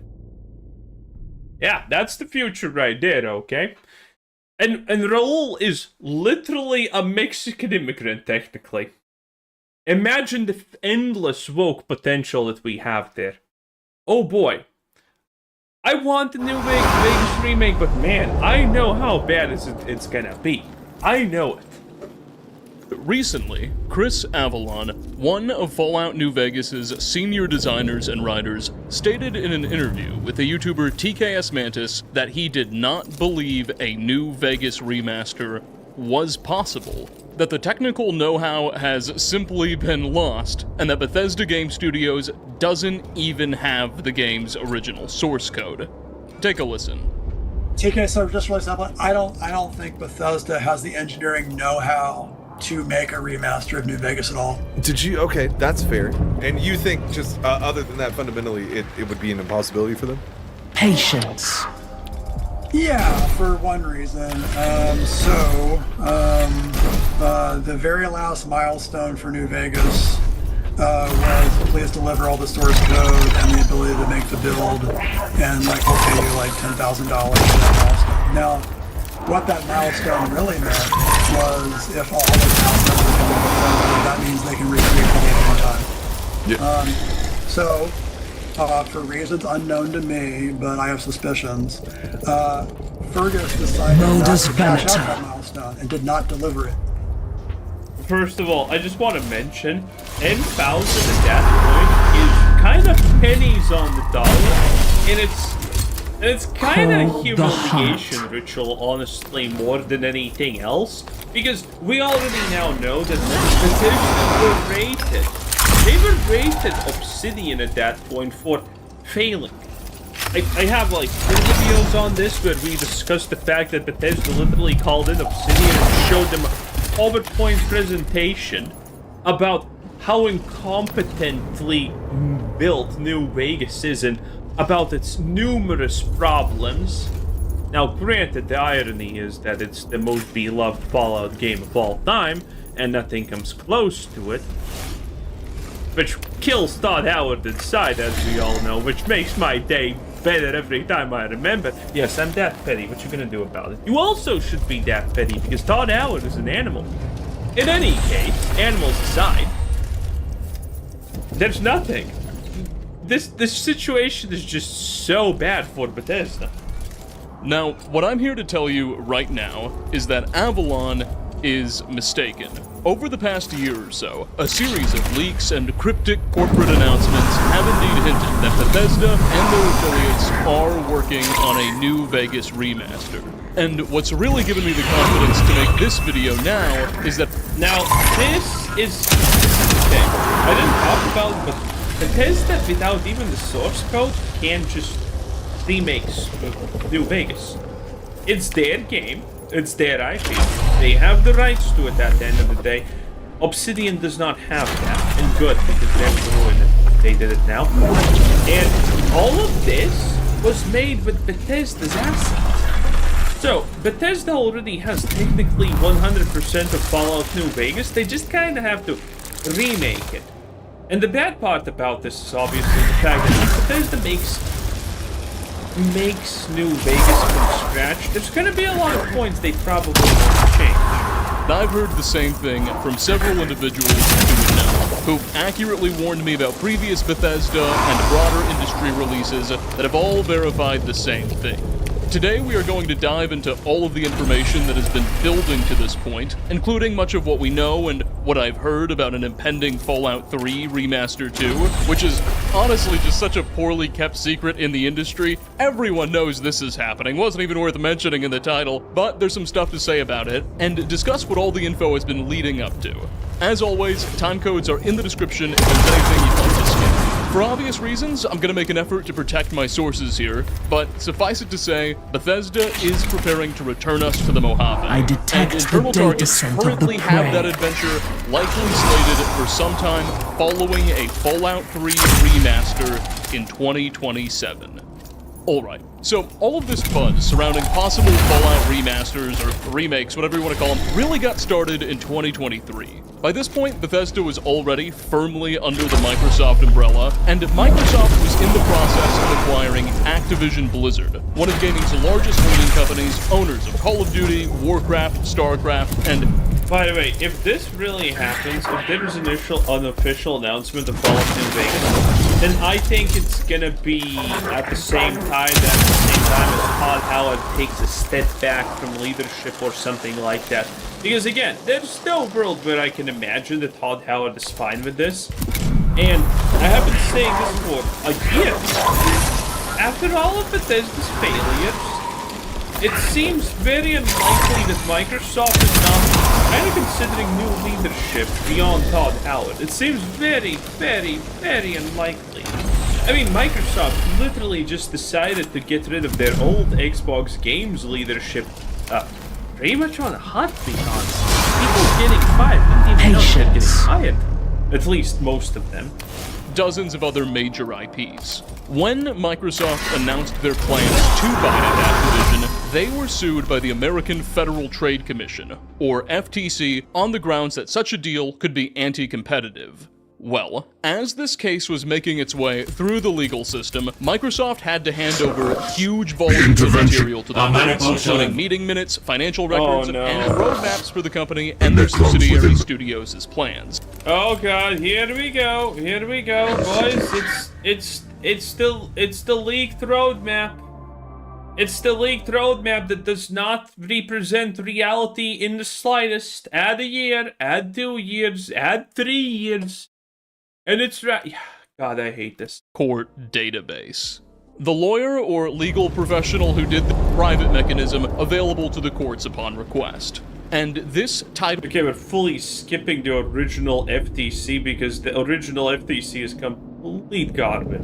Exactly 1 year after the debut of the show, The Elder Scrolls IV Oblivion did shadow drop on April 22nd, 2025. The game was developed primarily not by Bethesda Game Studios proper, but rather by the Paris branch of Virtuos, a Singapore-based developer that specializes in providing external support for developers and those developers' own IPs. Previously, Virtuos had done work on the Outer Worlds, the Metal Gear and Assassin's Creed franchises, Cyberpunk, and evidently they were contracted out by Bethesda to handle this project too.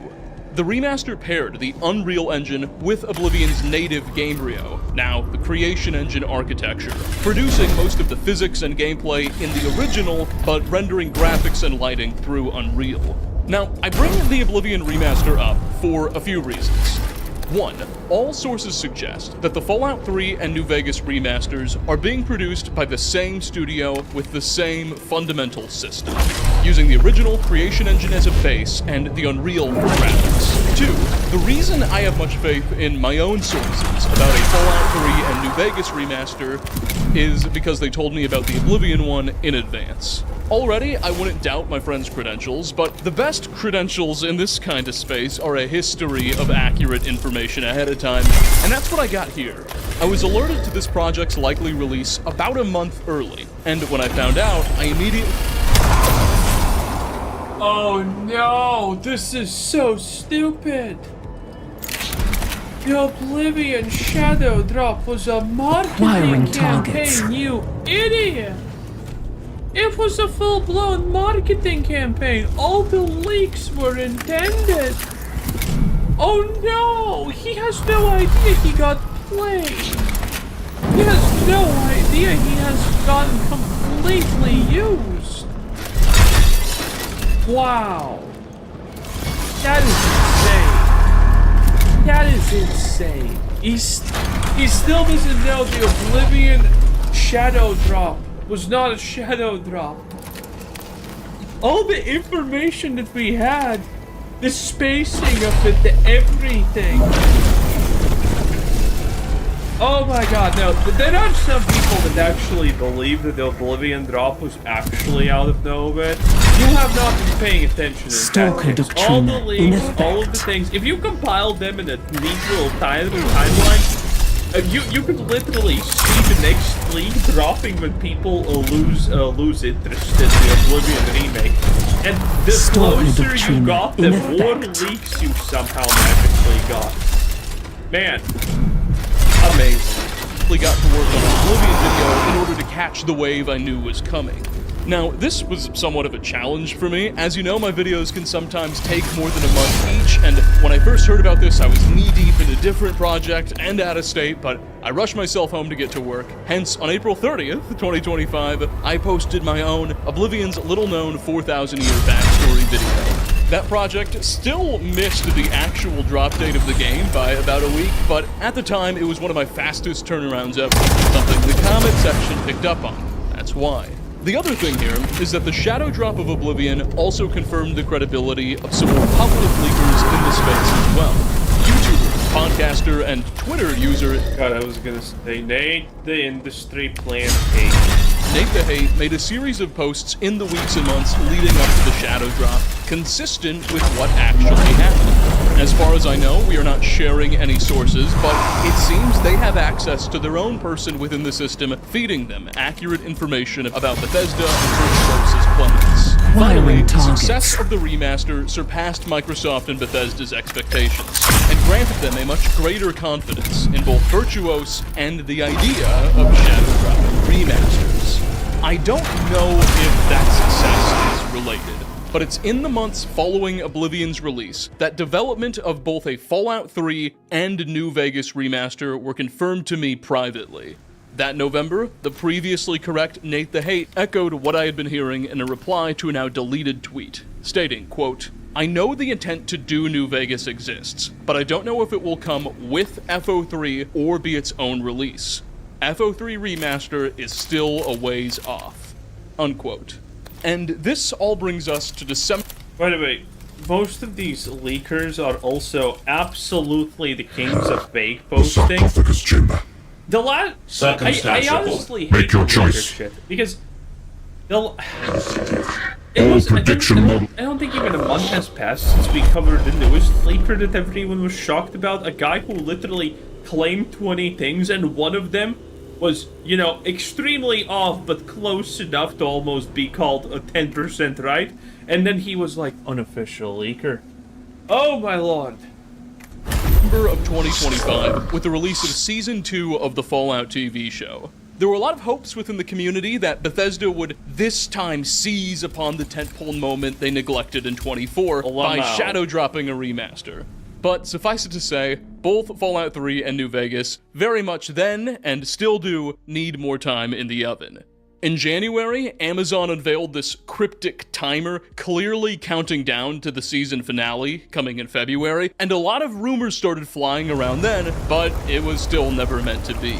Side note, but I don't think the folks at Amazon responsible for that countdown timer quite understood the nuances of this community, nor was Bethesda involved. When the time expired, the season finale simply aired, and a new VR tour room of one of the show's sets became available online to great public backlash. Something to keep in mind here is that even if... Yeah, I was absolutely fucking shocked that people expected that to lead anywhere.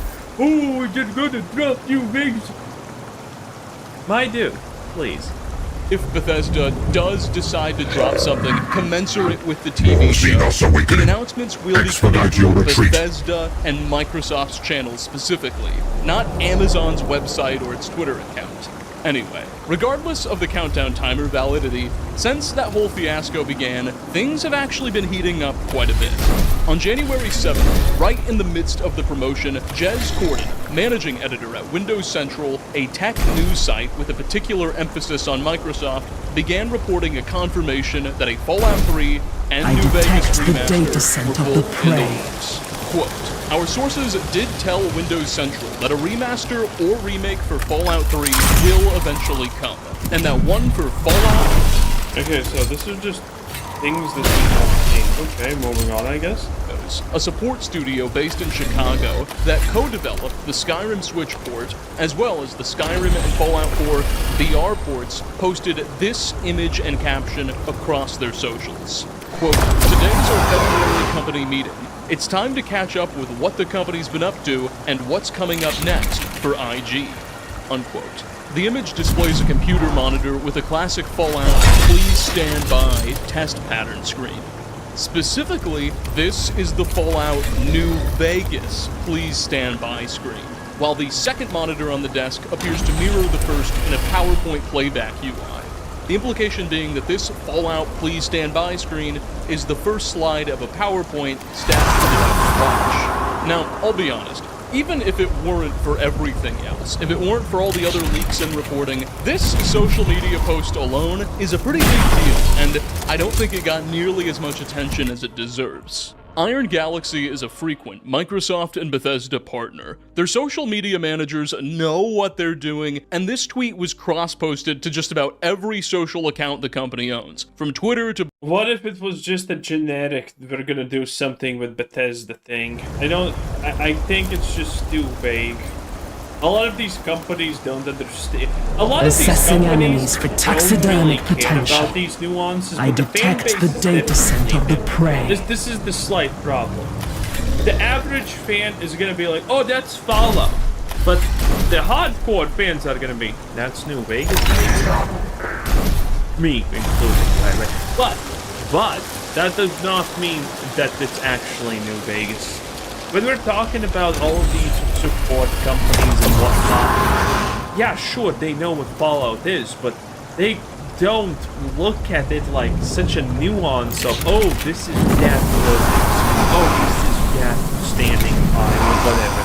They just don't. They just don't think that way. Lying in wait. So that's probably honestly completely nothing. Bethesda.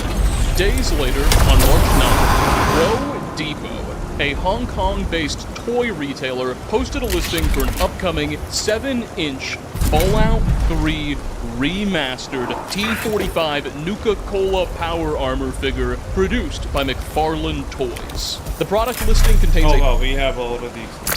Okay, so we have nothing new? Lying in wait. Really? That's it? That's it? I feel baited. Well, whatever, I guess, honestly. I said what I have to say about the idea of Fallout New Vegas. Again, Todd Howard has 3 million ways to push it back and put something in front of it. There is a chance that Microsoft does take the reins and force this to happen, because there's no way Microsoft have not heard about the fact how people want exactly New Vegas. Now, don't get me wrong, people want also Fallout 3 remastered. But at the end of the day, when you look at the internet, what is the discussion? The discussion is a Fallout New Vegas remaster, not a Fallout 3 remaster. Anyone who looks at what people want from a Bethesda remaster, it's gonna be New Vegas or Morrowind. Fallout 3 is like a second or third maybe. Definitely a third. But I don't know if the sound actually has more popularity than a Morrowind remaster. In any case, yeah, that was our boy. I forgot your name. Epic name, 10 out of 10. Anyway, have a nice day. Bye.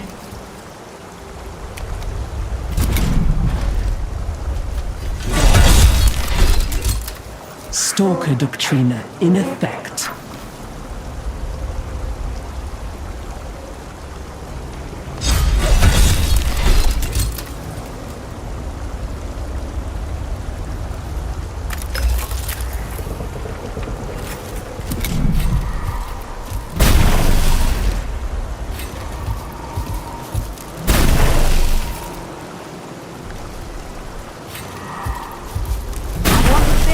People be like, why? He's just too nice. I don't know who needs to hear this, but don't feel guilty for not liking the nice guy. Women don't like nice guys. I work with women all day and I hear them complaining about toxic men. And then when a guy is nice to them, they just always talk about how he's just too thirsty. It's not that he's nice, it's that he's feminine and passive. And that is naturally unattractive to a feminine woman because there's no polarity. Okay, you wanna know what was such a freeing realization for me? Maybe, even though on paper, someone may be great for me, if I don't like them, or I'm not feeling it, I'm not feeling it. What is a woman truly saying if they say, I don't like nice guys? They're saying that my nervous system does not produce the effect that I call love around people who do not send it. Shove it. Not to be the bearer of doom and gloom and bad news of Rick Boots, but the bad times have officially continued this week for TNA. It was revealed this week that ticket sales for the Sacramento taping were appalling. Despite TNA practically begging people and kidnapping them off the street, they still couldn't even sell out half the venue. It just shouldn't be that way, man. But the show isn't very exciting. You know, people argue with me all the time. You just being negative, Orc. Well, this is the evidence, so stop arguing. You know when I said the partnership with WWE was a waste of time in the long term? Yeah, it sure looks like it, hasn't it? They can't even ship tickets like WWE names to come. You pretty much know already what you're going to get with the TNA show, and none of it is must watch. You might get the odd good match, admittedly, but nothing to remember in TNA's time, because other wrestling shows do it better. And that's it, you're left to your own imagination with this show to do the heavy lifting. Fortunately, the Hawk has an excellent imagination. I imagine a lot of things, but never your girl, because for me that's real. We kick things off tonight. The Slapnut system. You've got to be fucking kidding with me. Why are they fucking with me constantly? When will it end? Even their entrance feels like it never ends. Miss Pierce is screeching into the microphone. Slapnut Edwards says he is the most dominant man in TNA history. Slapnut sounds like he's on the verge of a stroke. Patience. He congratulates Cedric for beating Slade last week. By the way, he's not even on the damn show tonight. Slapnut thinks he will be the world champion soon. There has to be something we can do to get these people off the show. Maybe a petition or something? I don't know what we can do. They need to go like tomorrow. Cedric keeps saying that Slade is one day away. He sounds like he's going for a few. The man Fabian Scheiner debuted last week at the end of the TNA show, but I'd already turned the show off at the foundation, so I missed him. So now we're going to get to see him, and he's great in the world. He looks like Simon Miller with a dodgy tan. He's a TNA champion. He is also a future tanning champion. He is coming for Cedric's title. Scheiner takes out some people, and then he drops Alexander. But it's the numbers, man. It's just too much for him. In the back, it's Daria Spray. She is meeting with a man without a bridge. She is trying to motivate him. She apparently understands men like him, and there is serious sexual tension here. Steve Macklin looks like a homeless man who sleeps in hedges. Up there!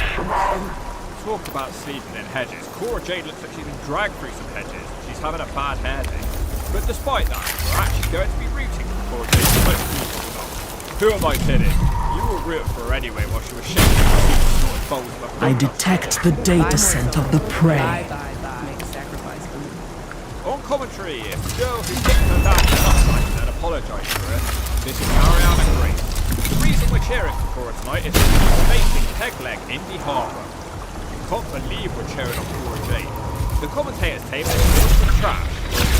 Clear that up before going there, it looks horrible. And also, what were these bottles doing in front of Stan? Pegleg smacked her down. Cora the corner kicked the ball and Indy starts putting that Pegleg to good use. Indy does 10 smacks in the corner before Cora sends her out of the ring. Cora crushes Indy back in the ring. The subscription hits double stomp now for a 2, and another 2 with a knee in the corner.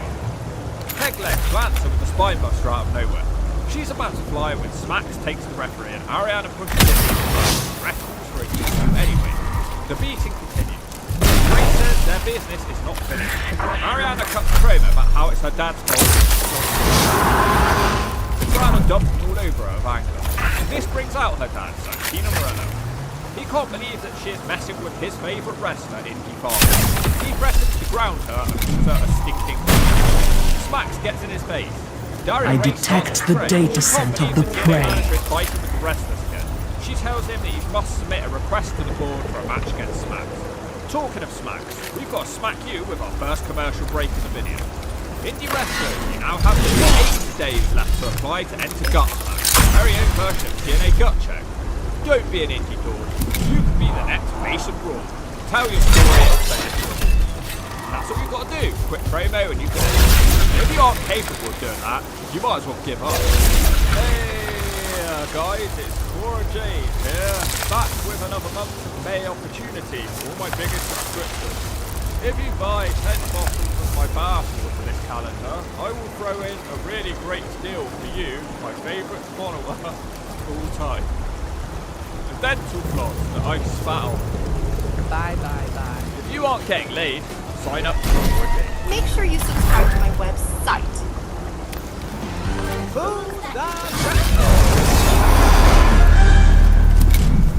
The Ask by Elephants crew are in the back. Apparently, Ash is going away.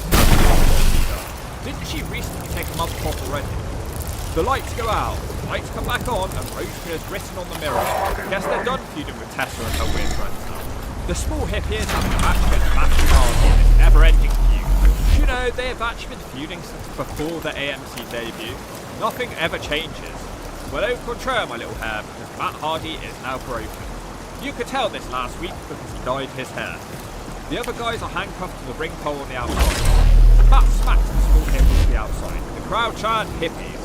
Matt is looking to put away the big hippie trips foul. Wow, great stipulation, TNA. It instantly fell straight away.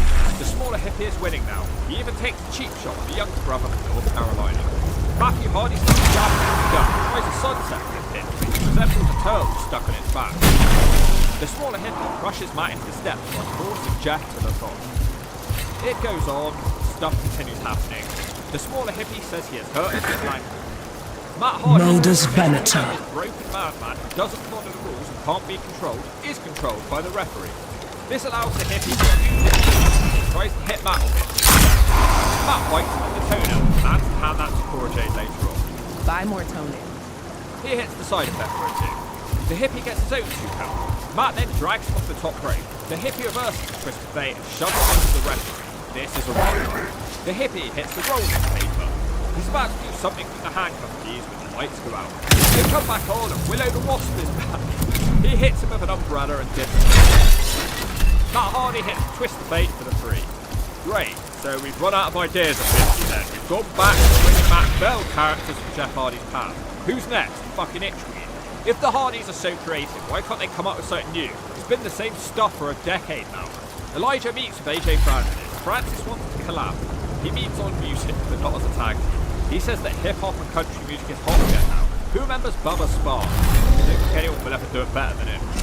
Elijah says he respects everything he's doing, but he can only be in love with his guitar. Here's the grip. Francis is extremely upset about this. Not sure why. Elijah is perfectly polite in his rejection. The TNA injury report is presented by Your Dead Body. Santino makes the announcement that next week they are bringing back Darius Bray comes up to him and admits the next week will have Santino versus Smash. Eddie slapped the Evans will Call begging the him, hunt. "Please, Daria, give me Fabian Itchner next week. Please, I'll be your favourite slapnut." She thinks it's a good idea. I'll tell you what would be a good idea, firing this slapnut. That's Starboy versus Mustafa Ali for the international title. Great match, easily matched tonight. We still have some issues with it though. First of all, this international title is so dumb. This should be an X Division title match. Why do you use an extra title when we can barely fill the division? Well, I know why, and I can tell you why. This international title is basically just TNA having an excuse for piss poor roster. It's an excuse for not doing any proper storylines either, because it's essentially an open challenge. So it gives TNA writers an excuse to be lazy. They can bring in a random challenger from outside of the company. Nobody will bat an eye at this. Now here's a challenge for that belt. It's going to lead to some great matches. And everyone will say TNA is putting on good matches again by having people wrestle who don't belong to them. Because this guy, Starboy, is a WWE ID wrestler, which means he isn't even on NXT, he's below that. Which shows how far TNA are falling now. He is great, he is going to have a good future in wrestling, not exciting now. But a fact is a fact. It's below a WWE developmental right now. But in TNA, he is a title contender because this roster is horrible. I don't understand how any of this helps TNA in the long term. Yeah, it's a banger match from someone who doesn't work here. We'll probably never see him again, so why are we wasting TV time with him? Can they not focus on signing people for their own roster with money that tight? Where the fuck is Ricky Sosa? Visa issues. Seems to be having a lot of them in TNA right now. Should just rename it to Money Problem, because let's be honest, they don't want to pay to fly him in. Just like the other international talent who seems to disappear from months ahead. Anyway, the first big move in this one is the Starboy doing some athletics into a backflip out of the ring into Mustafa, who comes back hitting a cut on Starboy. Starboy hits the Frankie Starboy. He then flawlessly dives Stalker Doctrina in effect. Another crazy dive into a DDT. He then almost puts Ali away with a crazy standing flip dive. Ali then just beats him with a sneaky pin whilst barely having hit a move himself. Yeah, you heard that right. One of TNA's top stars struggled against the WWE developmental, developing or evolve athlete. Other than TNA getting one cool match out of him, how does this benefit TNA? Keith Harding, the actor from last week, is back. Mara Sade is very impressed to meet her hero. They agree to team up next week or something because they are both from the same town. Eric Young meets with the man without a grin. Eric brings up how 1 year ago he was trying to recruit him to his gang of weirdos. Eric is very proud of his man that back he tries to motivate I detect the data scent of the prey. World Title match tonight will have to face Eric Young. Eric Young is still in love with him for some reason. Matt talks out the whole time, doesn't even speak. The Pebble, Jada Stone have a match next. She is facing Zaya Eastside. Why did you get that haircut, Zaya Eastside? Why did you do it to yourself? Eastside doesn't seem to be enjoying facing the Pebble. They start doing Pebbles does this nice matrix move into a head scissors. She then hits a rock hard kick, but Eastside stops her from diving and she throws her to the mat. Eastside is victim to Pebbles still hits Modus Venator. Just a tip. She is too injured to do the subvert drop, and I wouldn't have been okay with that anyway. Instead, Pebbles does code break. She tries to follow up with acrobatics. Patience. Side story. Yeah, the right person won here. Shame it came in the expense of Pebbles and has lost all of momentum. The fans desperately clap their heroes. In the back, Man Without a Grin and Santana Mike are screaming. They will be fighting Lying for the in world wait. title. Stax is very excited for his match against Santina Morella next week. Grace says her father isn't even a real wrestler. He's a comedy. Wrong. He hasn't been funny for years. Stax says that he turned out he know. He didn't say that, but he should have said that. TNA writers aren't good enough to make him say that. This is what I'm talking about, imagination, and make up funny lines in my head to make the show bearable. Macklin, Santana, expect that. Anyway, it's time to put that smile away. Lying Man in Grin. wait. The main event is next, so we've got to take a final quick commercial break. Who's that wrestler?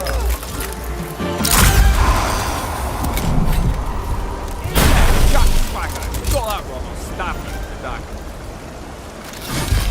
The big main event world title match starts out with fists of fury flying. They call back to 6 weeks ago when Santana tried to super again, almost cost Macklin his life. In the end, the cost was a grin. With the words of wise man Eric Young ringing in his ears, young Steve Macklin bravely battles on with Santana Mike. It's not going well for him. Santana Mike hits a crazy top rope dive to Macklin. He has the massive crowd banging their hands together with him. Santana tries to go free running up the stairs, but misses and hurts his leg, and Macklin quickly chop blocks him. The crowd sound really irritated at this match. Rightfully so. Why did they do 2 slow-ass broken leg matches in a row? Couldn't one of them have been working the arm at least instead?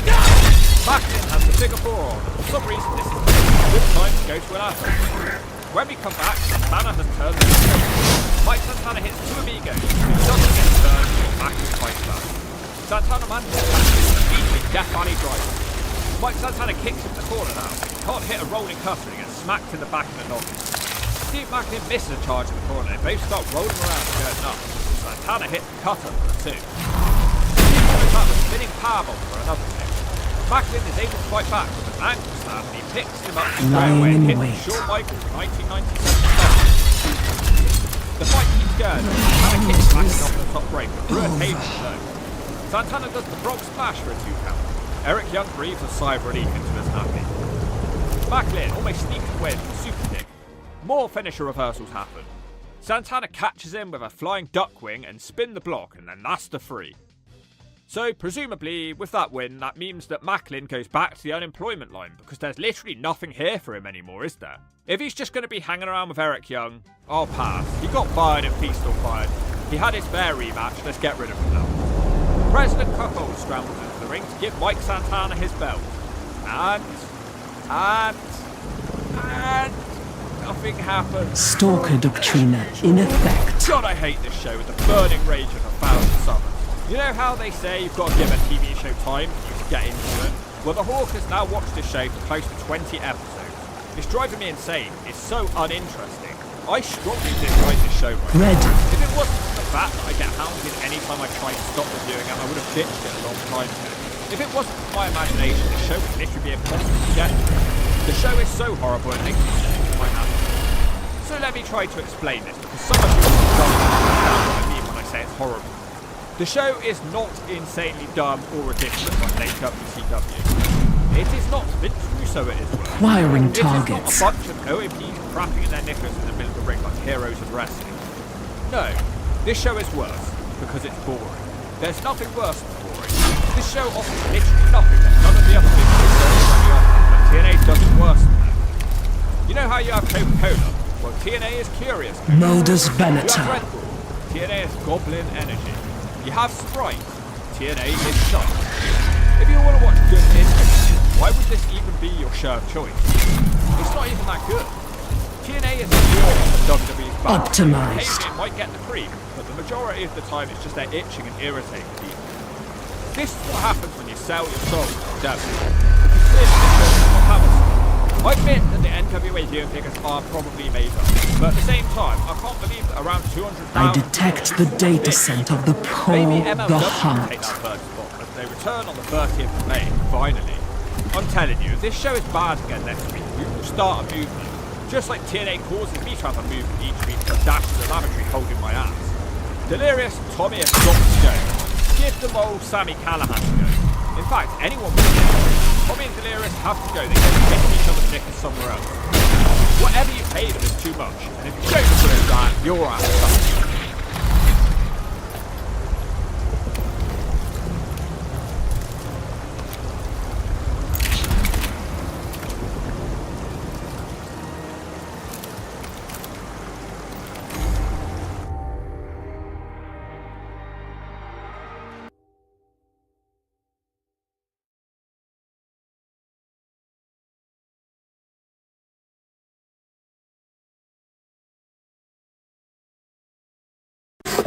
Yes, Lying I have in kids, wait. but I don't want to date a guy with any kids, and here's why.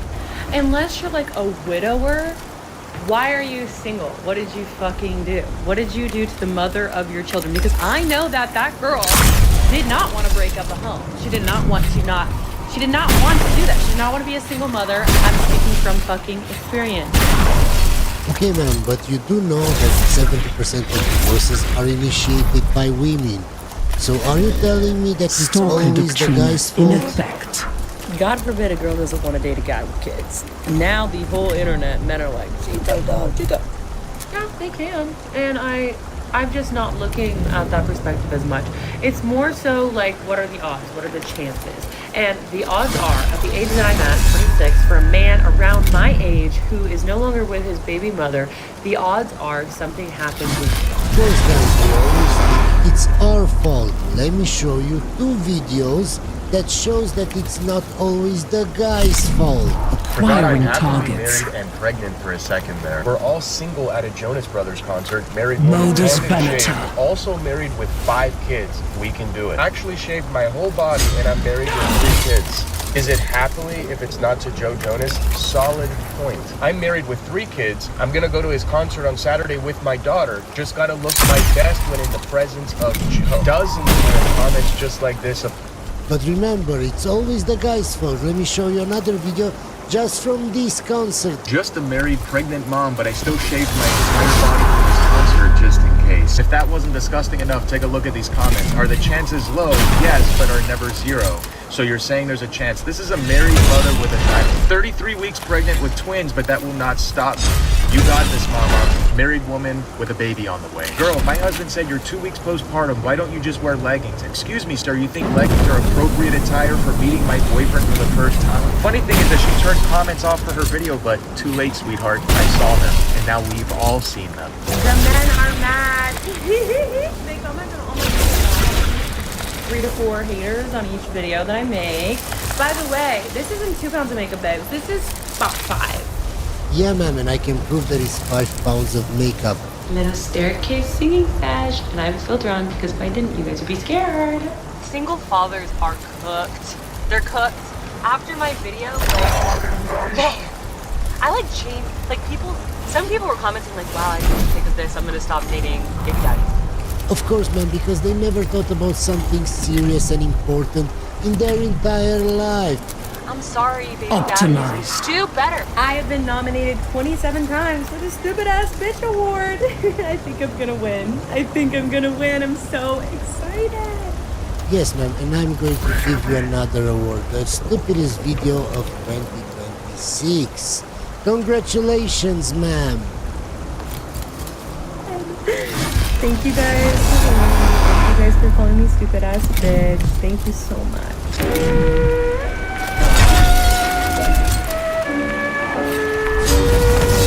I believe in equality. Talk, you get it back. You're a loser. Wipe off your makeup and then look in the mirror and then you'll realize she's a loser. I don't know how to do this casual shit. Optimized. I just keep being wifey. This man. You're not wifey, ma'am, just from the way that you scream, from your nose ring, from the tattoos. We can all see that you're not wifey material, ma'am. Man could give no fucks if I lived or died, but you like spaghetti? Can't fool. How many years in a century? 21. Oh, 100. Oh my goodness. And these are the women that you're getting married to, and you're telling me that there are no red flags to her, even though she has probably red tattoos on her. What is the closest star to Earth?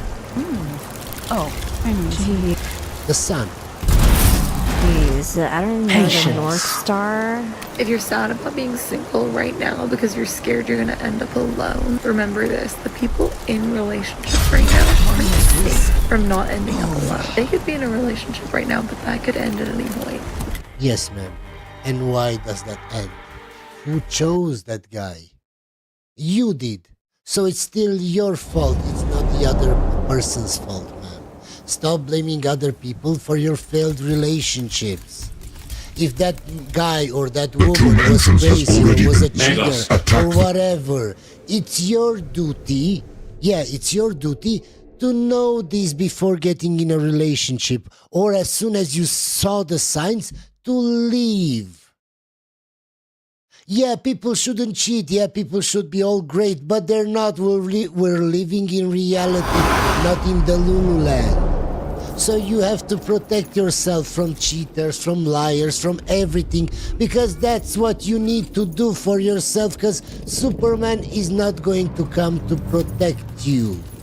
So if you end up in a relationship with somebody that cheats, it's because you chose that person. Acquiring There are targets. men and women in this world that don't cheat, that don't lie. Why aren't you in a relationship with them? You're not more likely to die alone if you're single at this very moment. Anyone can become single at any time.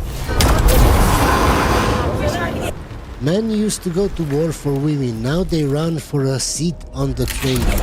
Yes, ma'am, this is what equality looks like. This is what you fought for. In an equal society, we're equal, so why would I give my seat to you if we're equal? I deserve to be on that seat as much as you, ma'am. This just changed my perception of dating forever. When you meet your soulmate, you're not going to be dating them. There's no dating process. Ma'am, there is no soulmate. It's an integration. It's a soul integration. Of course, ma'am. He's going to integrate his Johnson into you, and then he's going to ghost you. Of course, ma'am, you're totally right. They're just going to be dropped into your timeline. It's going to feel effortless. It's going to feel easy. It's not going to be a dating process or a game. It's just going to fit. That's how you're... Yeah, it's gonna fit, ma'am. It is that effortless. It's that Of course. I received a very generous tip from one of my clients yesterday, so I took myself on a little shopping spree. I never really know what to buy myself because I'm like one of those people that if I want... Where do you think she works that she gets tips like that? Let me know down in the comments. Something, I'll just buy it.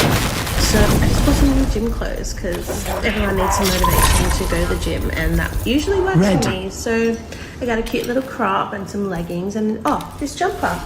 If you are a woman that is tired of dating, exhausted by dating culture, you meet men and you're like, oh my days, it inspires me to never see a man again. The issue, I'm sorry to break it down to you, is not men. There are amazing men, there are good men, and there are amazing women. The thing is, if you're exhausted by dating and you're actually looking for something serious, you're looking for the one, stop fucking dating.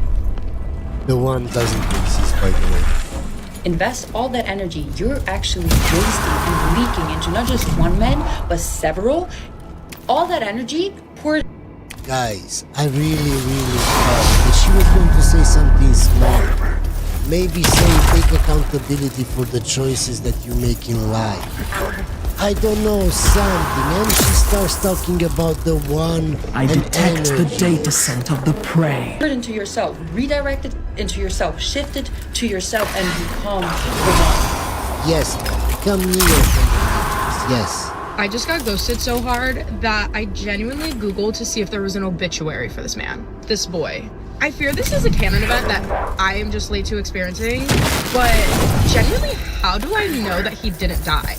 Granted, I didn't find the obituary, so I guess I just assume he disappeared after a couple months of talking. But I feel like death just makes more sense in this situation. Tell me why, okay? Tell me why. If you ghost them, it's because you're dead. If you don't want to go on a date with them, it's because you're gay. That's their thought process, guys. I reluctantly get onto dating apps here and there, knowing damn well I'm not dating right now. It's one of my toxic traits. I don't want to fucking talk about it, okay? But what I do want to talk about is how I felt like there were so many old men. Old men. I'm like, why are there so many old men on here liking me? Why? What is happening? What's happening here? Then I realized these men are my age. These men are my age. The intervention clade will take the northern path. When am I going? We cannot give... Our manifold shall advance What is wrong with me? I'm gonna lose it. I'm gonna fucking lose it. Dating life is a fucking The necrons within the pool must still... I don't. From the start, man, you're not girlfriend material. From the way that you swear, from the way that you say bro. I don't want a woman that calls me bro. You're not my bro. You're my girlfriend or you're my wife. This can't be real. He asked me for money. Yeah, just like from a bro, cause that's what you're to him, ma'am. Because you can't be girlfriend material by the way that you talk.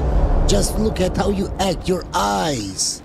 They scream crazy from a mile away, ma'am.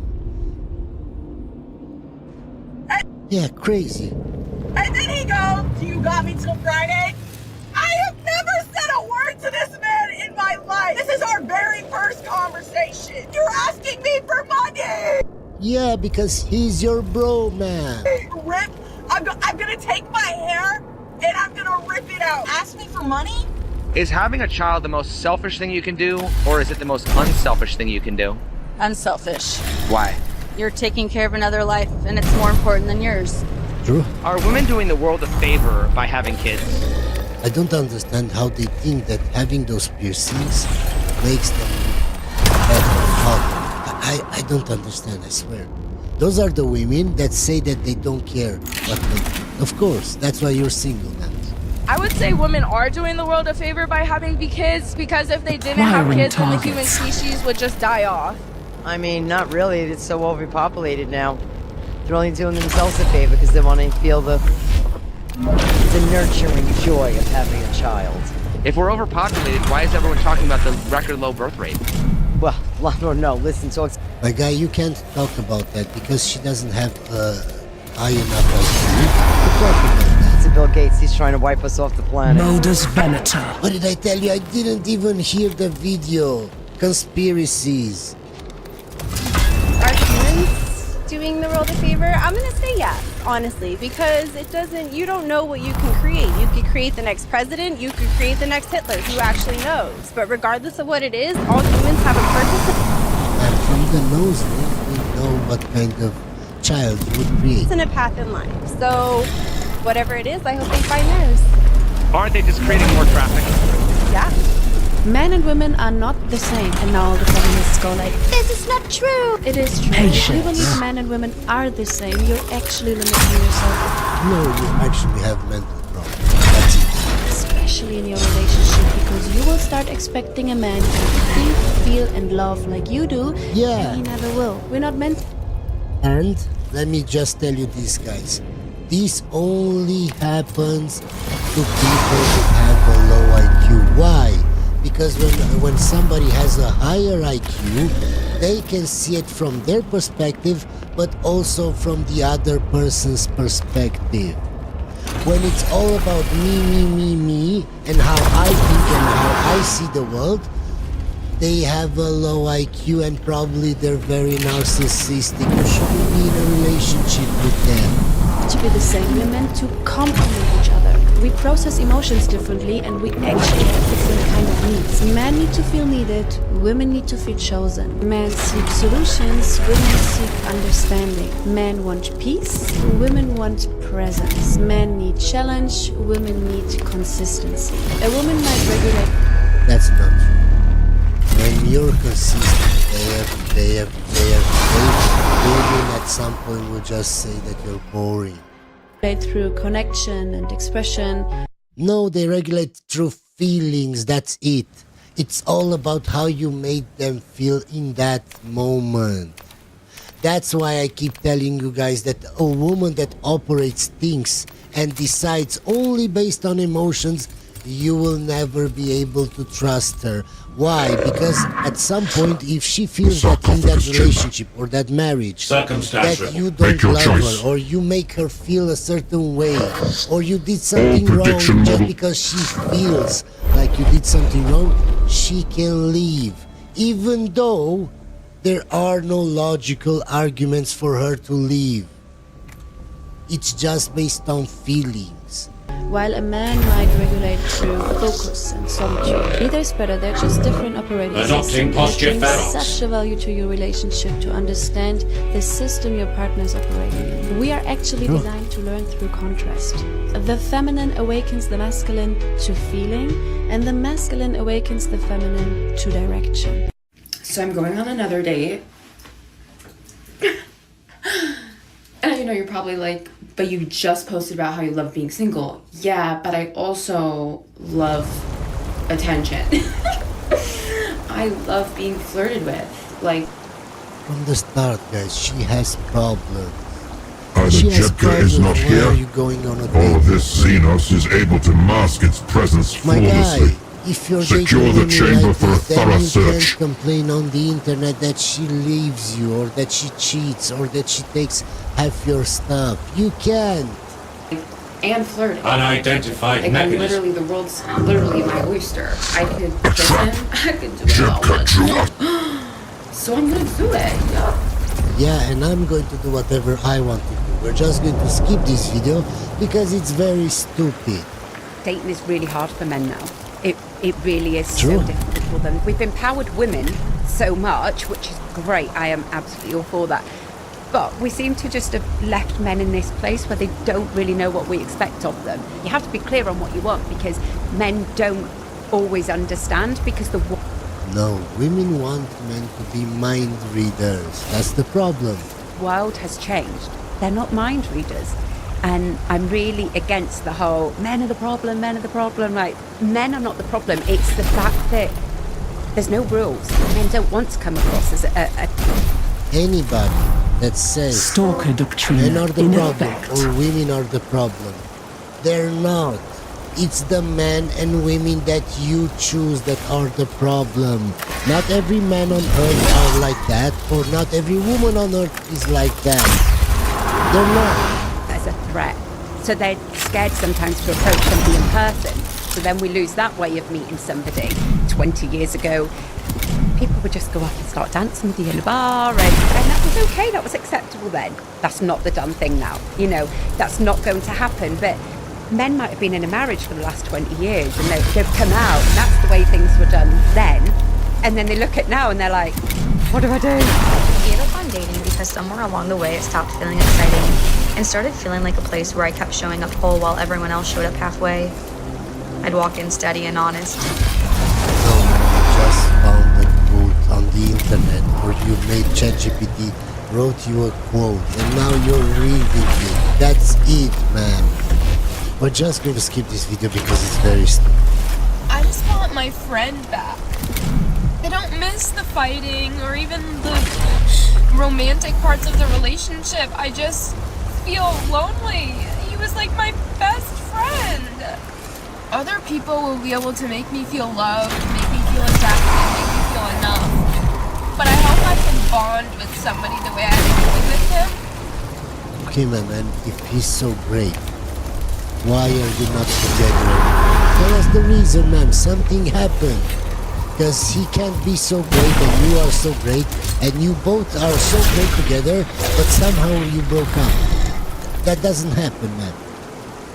And I know that clearly the time that we were spending together wasn't as important or fun for him, so I shouldn't miss it. But for me, the time we were spending together and the way that we were bonding, even just like texting throughout the day, meant everything to me. And without that, I genuinely feel really lonely. It's really just the small moments, like when I sit down to eat lunch, or I'm just like... Okay, ma'am, and what will this video accomplish? Why are you crying on the internet for attention and validation from strangers, ma'am? Those strangers don't care about your relationship. They will just tell you, oh, you can do better, move on, you'll find Prince Charming. Stop thinking about him, he was a loser, he was that, he was this. We're just going to skip this because it's very cringe and stupid. Listen, I really want to be one of those girls who comes on here and is like super optimistic about the dating scene in Chicago. Like, I want to be the one who comes on here and is like, guys, it's not that bad. Like, it's actually fun. You have to reframe your mindset. I wish that was me. But I genuinely believe that there's something in the water here. In the city of Chicago, it takes me about 5 to 6 months to even match with someone I'm remotely interested in, and then the chances of them either A, responding, or B, following through with a plan or a date is about 0%. But I do travel a lot. And yeah, guys, you can always tell by the nose ring, by how she acts, by the hand movement. Yeah, what more do you need? That's why she's single. She doesn't have to make a 3-hour video explaining to us why she's single. You can see it in the first 30 seconds, guys. We're just going to skip this video. I'm experiencing dating fatigue. I've realized I'm a slow burn dater, and I think with the last guy that I was seeing. I really liked that we were on the same page with that. Sometimes I forget guys use TikTok, so I need to watch what I say. I just have dating fatigue, and I think it's because the last one ended over something like so stupid. I'm not gonna get into it. When something you see could have really good potential and then it You know that if he did something stupid, she would talk about it. ends over something so stupid, I think that's what's creating dating fatigue for me. She's the one that did something bad, guys, because in her mind, she thinks that's so stupid. But for us men, maybe that's important. For me. Hold on, let me go wash my face. Try to be super optimistic because I feel like if you put out negative energy, that's what you're gonna attract. A woman talking about energies, and then she wonders why she's alone, why she can't keep a man. You attract a negative man. Oh my god, no. Just like a little bit down in the dumps. Like I'm really trying not to be though, but a little wee tiny bit. Cycle of being excited for a date and then it doesn't work out. Being excited for the potential. Can you see the bracelets she has on her head and the watch and how many rings? From the start, guys. I don't understand how you don't see the red flags. The highs and then, oh, that sucks. The highs and then, yeah, that sucks. Never that serious, but being a human being, like, you feel things. A full trust in what's meant for me will never pass me by. If something's supposed to work out, it'll work out. Yes, I was sad on Valentine's Day. What we're going to talk about here is the fact that Hinge Studios has decided to resign from Hinge. Acquiring targets. That's AI, whatever that means. In case you don't know her, guys, she's been featured on this channel several times. She's 39, I think, or 40 now maybe, and she can't find the man, and she wonders why. Just look at her nails, guys. What more do you need? And this just goes to show how horrible that app has gotten. If I can't get a man, it's because of Hinge. It's because of the CEO of Hinge. It's because everything else besides me, I'm not the problem. It's the universe. It's the alignment of the moon and the stars. It's his zodiac sign. It has nothing to do with me and my personality and how obnoxious I am. And the fact that I'm 39 or 40. No. It's everybody else's fault. CEO he wanted his money, and he said this is the app that's meant to be deleted, and he sure was right about that. We're all deleting it because it sucks. Swear to God, every time I open that app, something new pops up like worse than the last time. Just a couple days ago, I opened it up, and a message popped up saying there's like some new feature where you can be friends first. I don't know any woman who wants to be friends with a man on a dating app. Like, no. That's why you're still single, man. We're just going to skip this video because, as you can see, it's very stupid. No, because let's actually talk about it, because it's not just Illinois. The dating scene is trash anywhere you go. Point blank period. It's the apps. Have you seen that half the apps are getting sued because they actually are using some type of psychological warfare to get you addicted to the app with zero prize? You're never going to win a prize on that app. Another woman blaming everything else besides her. Did that app force you to use it? No. So why are you complaining about an app that you downloaded? You used it. Nobody forced you. I swear, guys, I swear that they're unhinged. Ladies, I don't know how come, by what miracle, I've never talked about French men before in my socials. That's crazy. French men are probably the most stingy, the cheapest, the most entitled, the most feminine men I've never met in my entire life. This is crazy. A lot of people always ask me, why don't you want to date French men? And I refuse to date French men to the point where when a Frenchman comes to me, he approaches me, he wants to talk to me, I'm like, if you're French, I really don't want to talk to you. This is probably experiencing that this is like, it really doesn't work out. There is something that, you know, the connection is like, Frenchmen have a very... Ma'am, are you living in France? Because if not, if you're living in the UK, if you're living in the USA or Australia or somewhere else, the chances of you being approached by a Frenchman are so low. So I don't get it. Or if you're living in France, who are you going to date if not a French guy? Who? And why did you move there if you don't like the French? It's so stupid. I don't get it, guys. Weird mindset when it comes to money, ambition, success. For the biggest majority, I'm not doing black and white thinking here. It's not a one-size-fits-all approach. But for big majority of French men, they lack ambition and they're kind of jealous. They're uncomfortable with money. They're super cheap. They're gonna always want to save on things all the time. It's like, it's awful. It's so frustrating. It's not really rooted in the culture, in the French culture, to take care of a woman, to fully provide for her, to make her feel feminine and to give her gifts and to give her flowers. Okay guys, so we now found out what the problem is that she's a gold digger and all she cares about is money, and the French guys that she's dating don't want to take care of her, don't want to become a sugar daddy, don't want to pay for everything. That's the problem. Okay, man, we all know it now. Okay, we're just going to skip this video because it's pointless. Something I've been thinking about lately in regards to singleness that I have a difficult time describing, especially to my married friends, is this concept that as a single woman, especially in my late 20s, I am no one's person. I'm no one's top priority. I feel like when I say this, it almost sounds like a self-pity, like woe is me type of thing, and I don't mean it that way at all. I just mean it as the truth. And there are so many gifts in this season, but the fact of the matter is, as a single woman surrounded by all of my closest friends that are married, most of them having children, my family's all married, I am no one's top priority. I'm no one's person. I'm no one's, hey, did you get home safe? Hey, how was your day? Himon, why don't you change that? Why don't you try becoming the woman that the guy that you wants, so you can become somebody's priority? Why are you complaining on TikTok? Do you think that complaining about this on TikTok will somehow magically change everything? See, this is the difference between men and women. When men have a problem, we want to solve it. When women have a problem, they want to talk about it. It's so stupid, it doesn't make sense. You're single, you want to become somebody's priority, do something to become like that, man.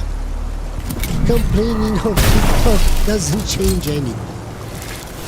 I am not that for anyone. And all my friends that are married, don't get me wrong, their priorities are in the right place. Their top priority should be their husband and their children. But the fact of the matter is, some of them are my top priority, and I'm not theirs. And that's okay, but it can be really isolating.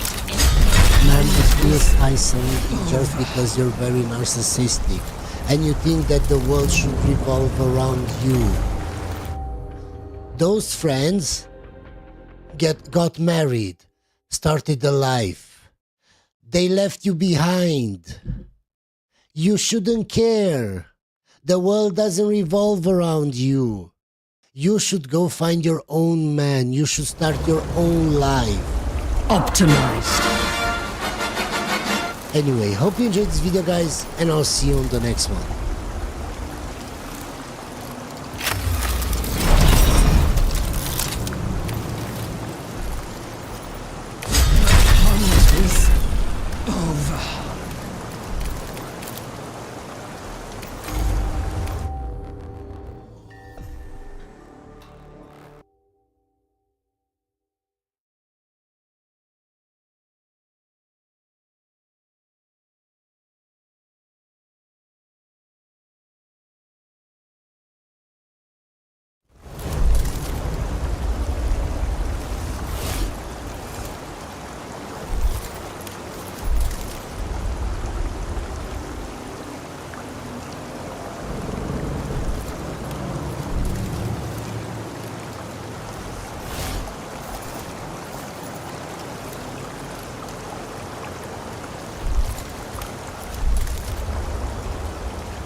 Optimized.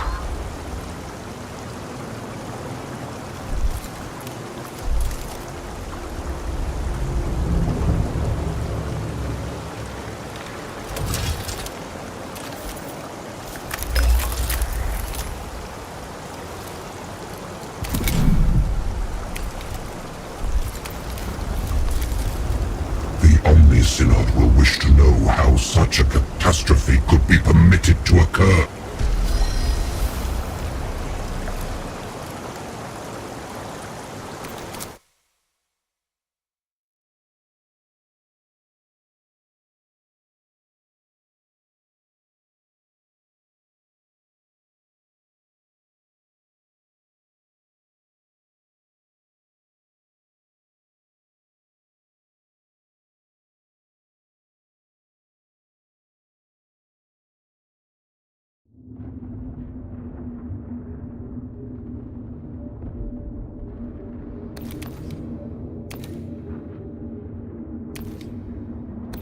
Receiving.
I sense Xenos corruption all about us.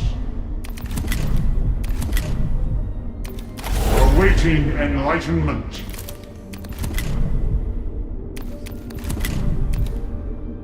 Responding.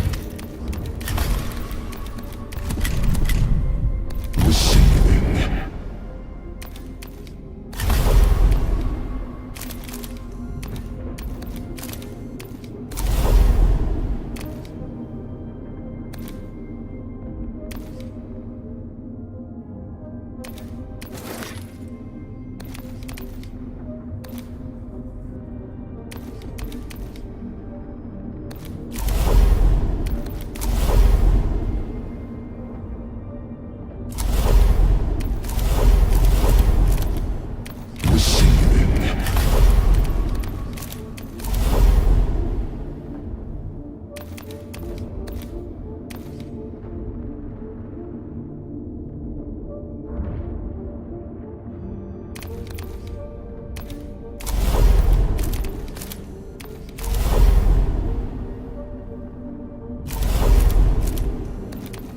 Machine God's will.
SmackDown 5/29 of the year 2026, your go-home show to Clash in Shittily. Show opens with Jade, Fab, and Mia, as well as Rhea, Charlie, and Alexa. Yes, all 6 ladies still bickering like unsupervised 8-year-olds. This leads to a one-on-one match between Bliss and Jade, where the finish sees Charlie and Rhea fend off Mia Yim and B-Fab, while in the ring, Jade hits her pump kick and subsequent Jaded for the W.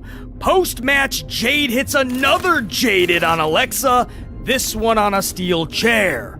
Charlie and Rhea then come back to the ring, and they're like, OMG, what happened? As if we're supposed to believe that it took you both, Charlie and Rhea, that long to take care of B-Fab and Mia Yim? Listen, what was accomplished by this entire first half an hour of this week's SmackDown? What was accomplished? Right, the title match at Clash in Shittily is Rhea versus Jade. So, Alexa losing a match and subsequently getting destroyed would mean nothing to Ripley. They ain't buddies. They ain't pals. They ain't besties, and they don't put their hands together to form a saddily shaped heart. Maybe if Charlie was facing Jade at Clash in Shittily, this would have maybe some substance. But this is the best the doofus son-in-law came up with? Let's have Alexa sell the Jade-Rhea match. Why? Because they just hugged each other last Saturday at Saturday Night's Main Event? Now all of a sudden Ripley is besties with Alexa and Charlie? Like she was with Io? This makes no sense! How does this make Jade and Rhea at Clash in Shittily more interesting? How does this make anybody need to see this match? How does it sell the match? Doesn't. You guys know this. You don't need BC Amplified to tell you this. You know. Just hearing this. But if you're listening to this after you watched the show, you know while you were watching this, you were thinking, does nothing for Clash in Shittily. Because Rhea and Alexa, their relationship ain't that deep. So nobody, or at least Ripley, doesn't care if Alexa takes 12 Jadeds. If one of those 12 Jadeds is on a steel chair, if one of them is through a Slim Jim table, if one of them is off the Empire State Building, I don't think Ripley is losing that much sleep. Let's move on. Axiom defeats Miz via Spanish Fly Golden Ratio combo pinfall. The Spanish Fly is one of the dumbest moves in professional wrestling. It just is. If you're new to the channel, you probably already figured out we don't sugarcoat on this channel. There's no BS. BC's gonna speak his mind and drop some facts accordingly. The Spanish Fly is, what's the word? Stupid! You guys know that, man! Watch the next time you guys check out a Spanish Fly. The next time you guys watch 2 wrestlers do a Spanish Fly, watch and see how exposingly cringe it truly is. 2 dudes up at the top of the turnbuckle, and they're like, ready? Yeah, dude, I'm ready. Okay, here we go 1. Here we go 2. Here we go 3. And they both just do a flip, right? One does a front flip, the other does a back flip. And it's just a simultaneous choreographed flip. That's all it is. And these days, the wrestler who's doing the move, doing the Spanish Fly, doesn't even look like they're trying or giving it their all. Like they would literally be tossing this other person with them, right? That's the whole illusion. This guy is going to fling the other guy with him. Just toss him over his back like a backpack. No, these days, if you watch most of these wrestlers, man, they're just gently touching one. Right? It's like a really bad. What were those dances you used to do in gym class? Do-si-do your partner. Now promenade. What do you call that, man? Like a really bad square dance. There it is, square dance. And they're just gently touching one another, and they literally, they're going on the count of 3. 1, 2, 3. Ready and go. It's so bad. The guy doing the move doesn't even look like he's doing a wrestling move. They're just on a 3 count. And they both just jump at the same time. Ready, launch. One does the back flip, the other does the front flip, and the crowd goes, "This is awesome! This is so awesome! This is so flippin' awesome!" Or they go, "Holy shit! Holy shit!" What are you doing losing your... They did a flip! If you're getting your rocks off on that, wait till they see the gymnastics in the Olympics, right? When you see all the gymnasts doing all that wild stuff off the beam, and then that vault, and what they do on the floor. Oh my goodness! I'm surprised that when you watch a gymnastics competition, or when you're watching the Olympics and it's the gymnastics, I'm surprised that the people watching just don't break out in a "This is awesome" chant. The next time Simone Biles does 5 backflips in a row and the crowd loses it, "This is awesome!" Put Simone Biles in the Hall of Fame. Simone Biles doing a Spanish fly off the beam. He basically does.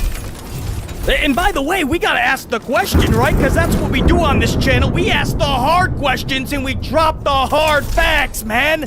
Miz losing to Axiom in the middle of a random SmackDown. Is this rock bottom for The Miz? No, seriously. Can he ever rebound from this? Because it's gonna take a lot more than weekly comedy segments with Danhausen to fix The Miz right now. Tama and Tala Tonka Truck then defeat Damian Priest and Peyton Royce's car keys. R-Truth tries to fend off Solo Sikoa, but he fails in his efforts. What does any of this do? No, I'm asking, what does any of this do for anybody going forward? What does any of this lead to that would allow anybody, and BC means anybody, to get remotely excited about? A 6-man tag in the future? Is that getting your rocks off? Huh? Do you want to see Damian and Truth and Peyton Royce's car keys versus some MFTs? Yeah? Does that get the nipples going? More tag matches, maybe, huh? Maybe R-Truth and Damian versus a couple of MFTs. Then you add in Peyton Royce's car keys, maybe with Truth, maybe with Damian versus a couple of MFTs. Man, some more tag matches, man. That'll get your balls bouncing. Yeah! You guys know this sucks, but think about it. Is Peyton Royce's car keys with Damian Priest and R-Truth an upgrade from the Wyatts with what they had going with the MFTs? Because if you're honest about it, on paper anyway, if they booked the Wyatts correctly and the MFTs, those two groups together in a feud should have been amazing if the doofus son-in-law wasn't at the helm of creative. Unfortunately, that failed. So what are you expecting with Tama and Tala Tonka Truck with Solo versus these faces, Damian, Truth, and Car Keys? What do you think is gonna happen over the next month, 2, leading into SummerSlam? A bunch of stupid, boring tag and 6-man tag. And you damn well know it, because BC just dropped it. Then we go to Sami Zayn, defeating Zack Matt Ryder Cardona via Helluva Kick pinfall. And I'm gonna ask the same thing for Zack Matt Ryder Cardona that I did for Miz previous. Is this rock bottom for Ryder Cardona? Because just a few segments earlier backstage, Sami Zayn was complaining to Candy LeRae and John Gargano. Well, John Gargano was still in a trance, still in shock, going from at one point one of the best wrestlers in the world to how he is currently being booked today under the Doofus son-in-law, that would put anybody in a trance. So yes, Johnny Gargano is still checked out, but rightfully so. But it's a body for Sam Zayn to complain to. So that's what he was doing. And Cardona walks in and calls Sam Zayn pathetic. But then, about a half an hour later, Cardona loses to pathetic Sam Zayn. So what does that make Zach Matt? Right, if you called Sam Zayn pathetic and then you lost to him minutes later, what does that make you, Zach Matt? What am I getting at? BC, what are you getting at, right? My point here is, this is what WWE does. This is the lack of attention to detail from the Doofus son-in-law. He does not care what the wrestlers are saying and what they're doing. There's no consistency ever. And this is from when he started as, quote, head of creative. You guys remember the booking botch heard round the world? Austin Theory failing his Money in the Bank cash-in. It wasn't even for the world title. He chose the mid-card US title, a title he's already held in the past a couple of times at that point. And he went for the US title in the middle of a Monday Night Raw, and he failed. It is done, Lexico. So while that made Austin Theory the clown of the industry, it simultaneously cemented the Doofus son-in-law as the worst booker known to man. That was his decision. And then it just got even worse, right? When the backlash was so vivid, they had Theory give a reason as to why he went for the mid-card title and not the world title. You guys remember what he said? I was never gonna beat Roman anyway, so why not go for this title? He said, let's face it, I was never gonna beat Roman anyway, why even try? That's what he said. Oh, I'm not done. This is what I mean about no consistency. Then a few months later, they had Austin Theory declare himself for the Rumble and vow he not only wants to win this thing, but he needs to, because he wants to get the world title. He wants to get that championship from Roman Reigns. Wait a second. Right, I could say maybe we could have the conversation if there was a different champion at that point. But you just said you didn't even want to go against this dude because you know you ain't gonna win. You just said that a few months earlier. Now all of a sudden, you want to go through 30 dudes just to get the same opportunity that you already had with the briefcase. So you just made it harder for yourself just to get back to the same opportunity that you said you have no chance of winning. Are you guys understanding? If you're not, I don't even blame you, because this is the booking that the Doofus son-in-law gave us. This is what he gave us. And this is honestly the crap that he has been dishing and serving for years. And if you ever wondered, if you're newer to the channel especially, and you're like, damn, BC really goes in on the E. BC does not give them any mulligans. It sounds like BC has had enough with this company. That is why coordinating data. I question how everybody has not had enough of the BS stew that the Doofus serves. Instead, so many fans, too many fans, still get in line for seconds.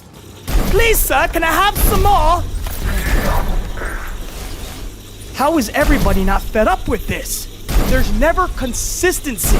The wrestler says one thing, and then the Doofus has him go out there and look like a clown. I cannot tell you how many LA Knight promos I've heard. They write this up for LA Knight, and he says, I ain't gonna lose. There's no way I could even lose. This, that, and the other thing, and then 10 minutes later, LA Knight goes out there and he loses. I lost count on how many promos LA Knight has cut where I said, either in my notes or just straight up out loud, I said, oh, no way he can lose now. After that promo, he's gonna look like a clown. And then 10 minutes later, he's looking up at the lights, looking like a clown. You could go on and on with all of these examples. And this is just another one where Cardona called Sam Zayn pathetic, and then he's looking up at the lights. Well, what does that make you? You were already a jobber.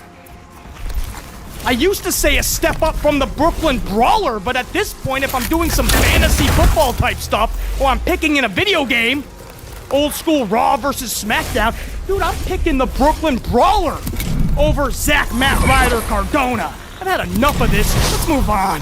They then announced the King of the Ring and Queen of the Ring will kick off next week. Simultaneous tournaments for the men and the ladies, and it'll end on June 27th with the winners getting SummerSlam title matches. I told you guys this is what was going to happen. A full month of random matches under the guise of tournaments. We already do nothing but random matches, right? There's never any storylines. Nothing good that we can really get into. It's always just random matches for the sake of wrestling matches. So Wrestler A and Wrestler B get in there, wrestle for 15, maybe 20 minutes, and then they'll shake hands. The crowd will yell, "This is awesome!" and they'll forget about it 3.5 minutes later, and I'm being generous. But now there's an excuse for random matches, right? Tournaments!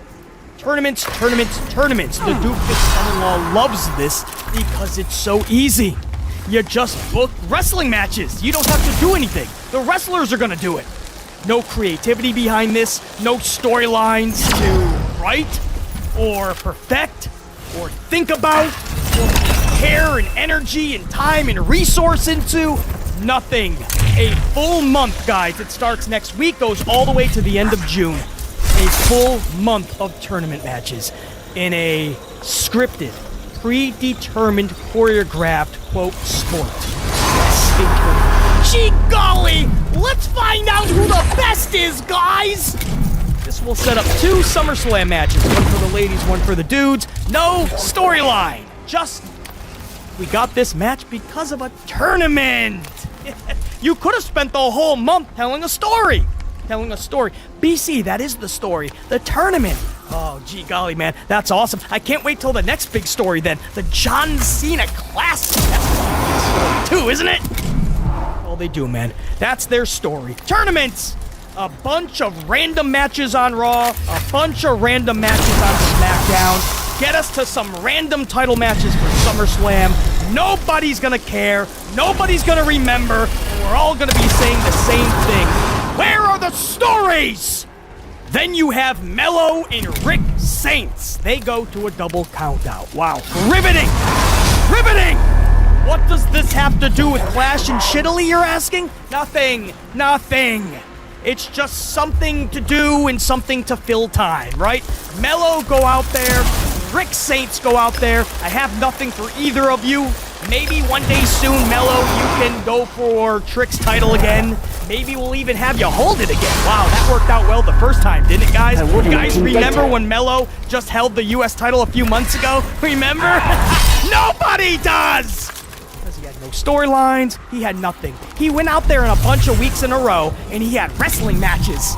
Wow! He's a fighting champion! They're running that into the wall. Everybody's a fighting champion with the title, right? Dragunov is a fighting champion with that U.S. title. Sam Zayn was a fighting champion. Mella, everybody's a fighting champion with the title. We get it. CM Punk has the WWE title. Oh, he's a fighting champion. We get it. You have a title and you're defending it. Wow, you're so special. Mello and Rick Saints to a double countout. Absolutely riveting. If you could come up with a more boring, lackluster, awful debut month for a wrestler, in this case Rick Saints, you should get an award, a trophy, a big cash prize, because there is no way you could do worse for Rick Saints than what the doofus has done. Look at Mariah May. Again, maybe one day I'll call her Blake Monroe. That day is not today. But you look at Mariah May. She just debuted on SmackDown last week backstage in a 30-second segment. That's how you debut Mariah May? Are you kidding me? You've got to be a doofus to do something like that. Oh yeah, that's what we're working with, folks. Chelsea Green, face Chelsea Green, then defeats Nia Jax. Tiffany Stratton gets in the ring, clocks Jax with her title, and this allows Chelsea to pick up the W. What do you say? This is such a convoluted mess. Is that really what ChatGPT thought was a good combination? Let's put Chelsea Green. Let's just turn her face out of nowhere because Piper Niven's on the show. We gave Das Boot to Alba Fire, and we have nothing for Chelsea. Let's just turn her face.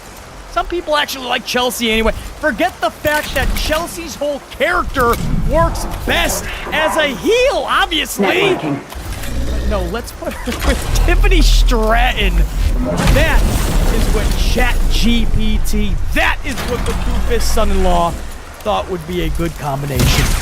What an absolute mess. And then backstage, Paige and Brianna Bella are there. They're backstage, and Jacy Jayne declares she is going to be in the Queen of the Ring tournament. Nobody cares, Jacy Jayne. Nobody cares about Jacy Jayne. Nobody cares if she's gonna get a plastic scepter and a Burger King crown and a furry little robe. Queen Jacy! Nobody cares!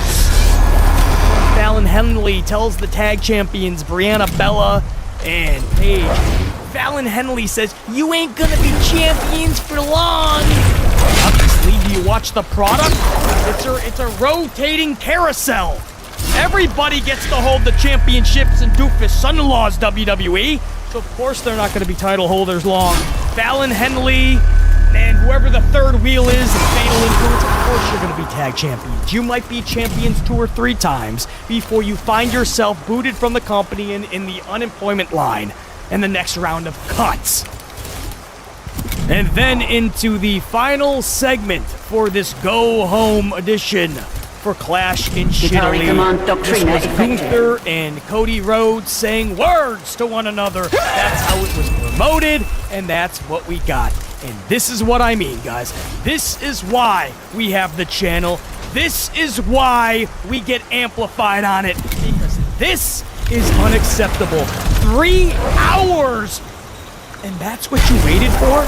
This is the go-home show to this big event. Cody Rhodes, earlier in the week in an interview, said that Clash has become one of the 4 big pay-per-views now. He booted Survivor Series. That's all right. But he is claiming that Clash is now one of the big 4. If that's the case, this company is hurting more than we even thought. And this, Cody Rhodes, if this is one of the big 4 pay-per-views now, this is how you end your go-home show? They had words. And guys, no, I'm not going to sit here and geek all over this promo. They did all of the ooh-ah jabs, and they're everything we've already heard, right? Gunther is not as good as he thinks he is, says Cody Rhodes. Gunther goes on and on about how Cody is a mark for himself, and he's the chosen one, right? All of the cute buzz things that is said in the IWC especially. All the buzz phrases, all of the buzz jabs Then the deployment of was the brought internet. out here. He's one phone call away from getting anything he wants. He's the golden one, basically. He's the company's chosen one. This, that, and the other. It's old. We get it. And then Gunther says he's gonna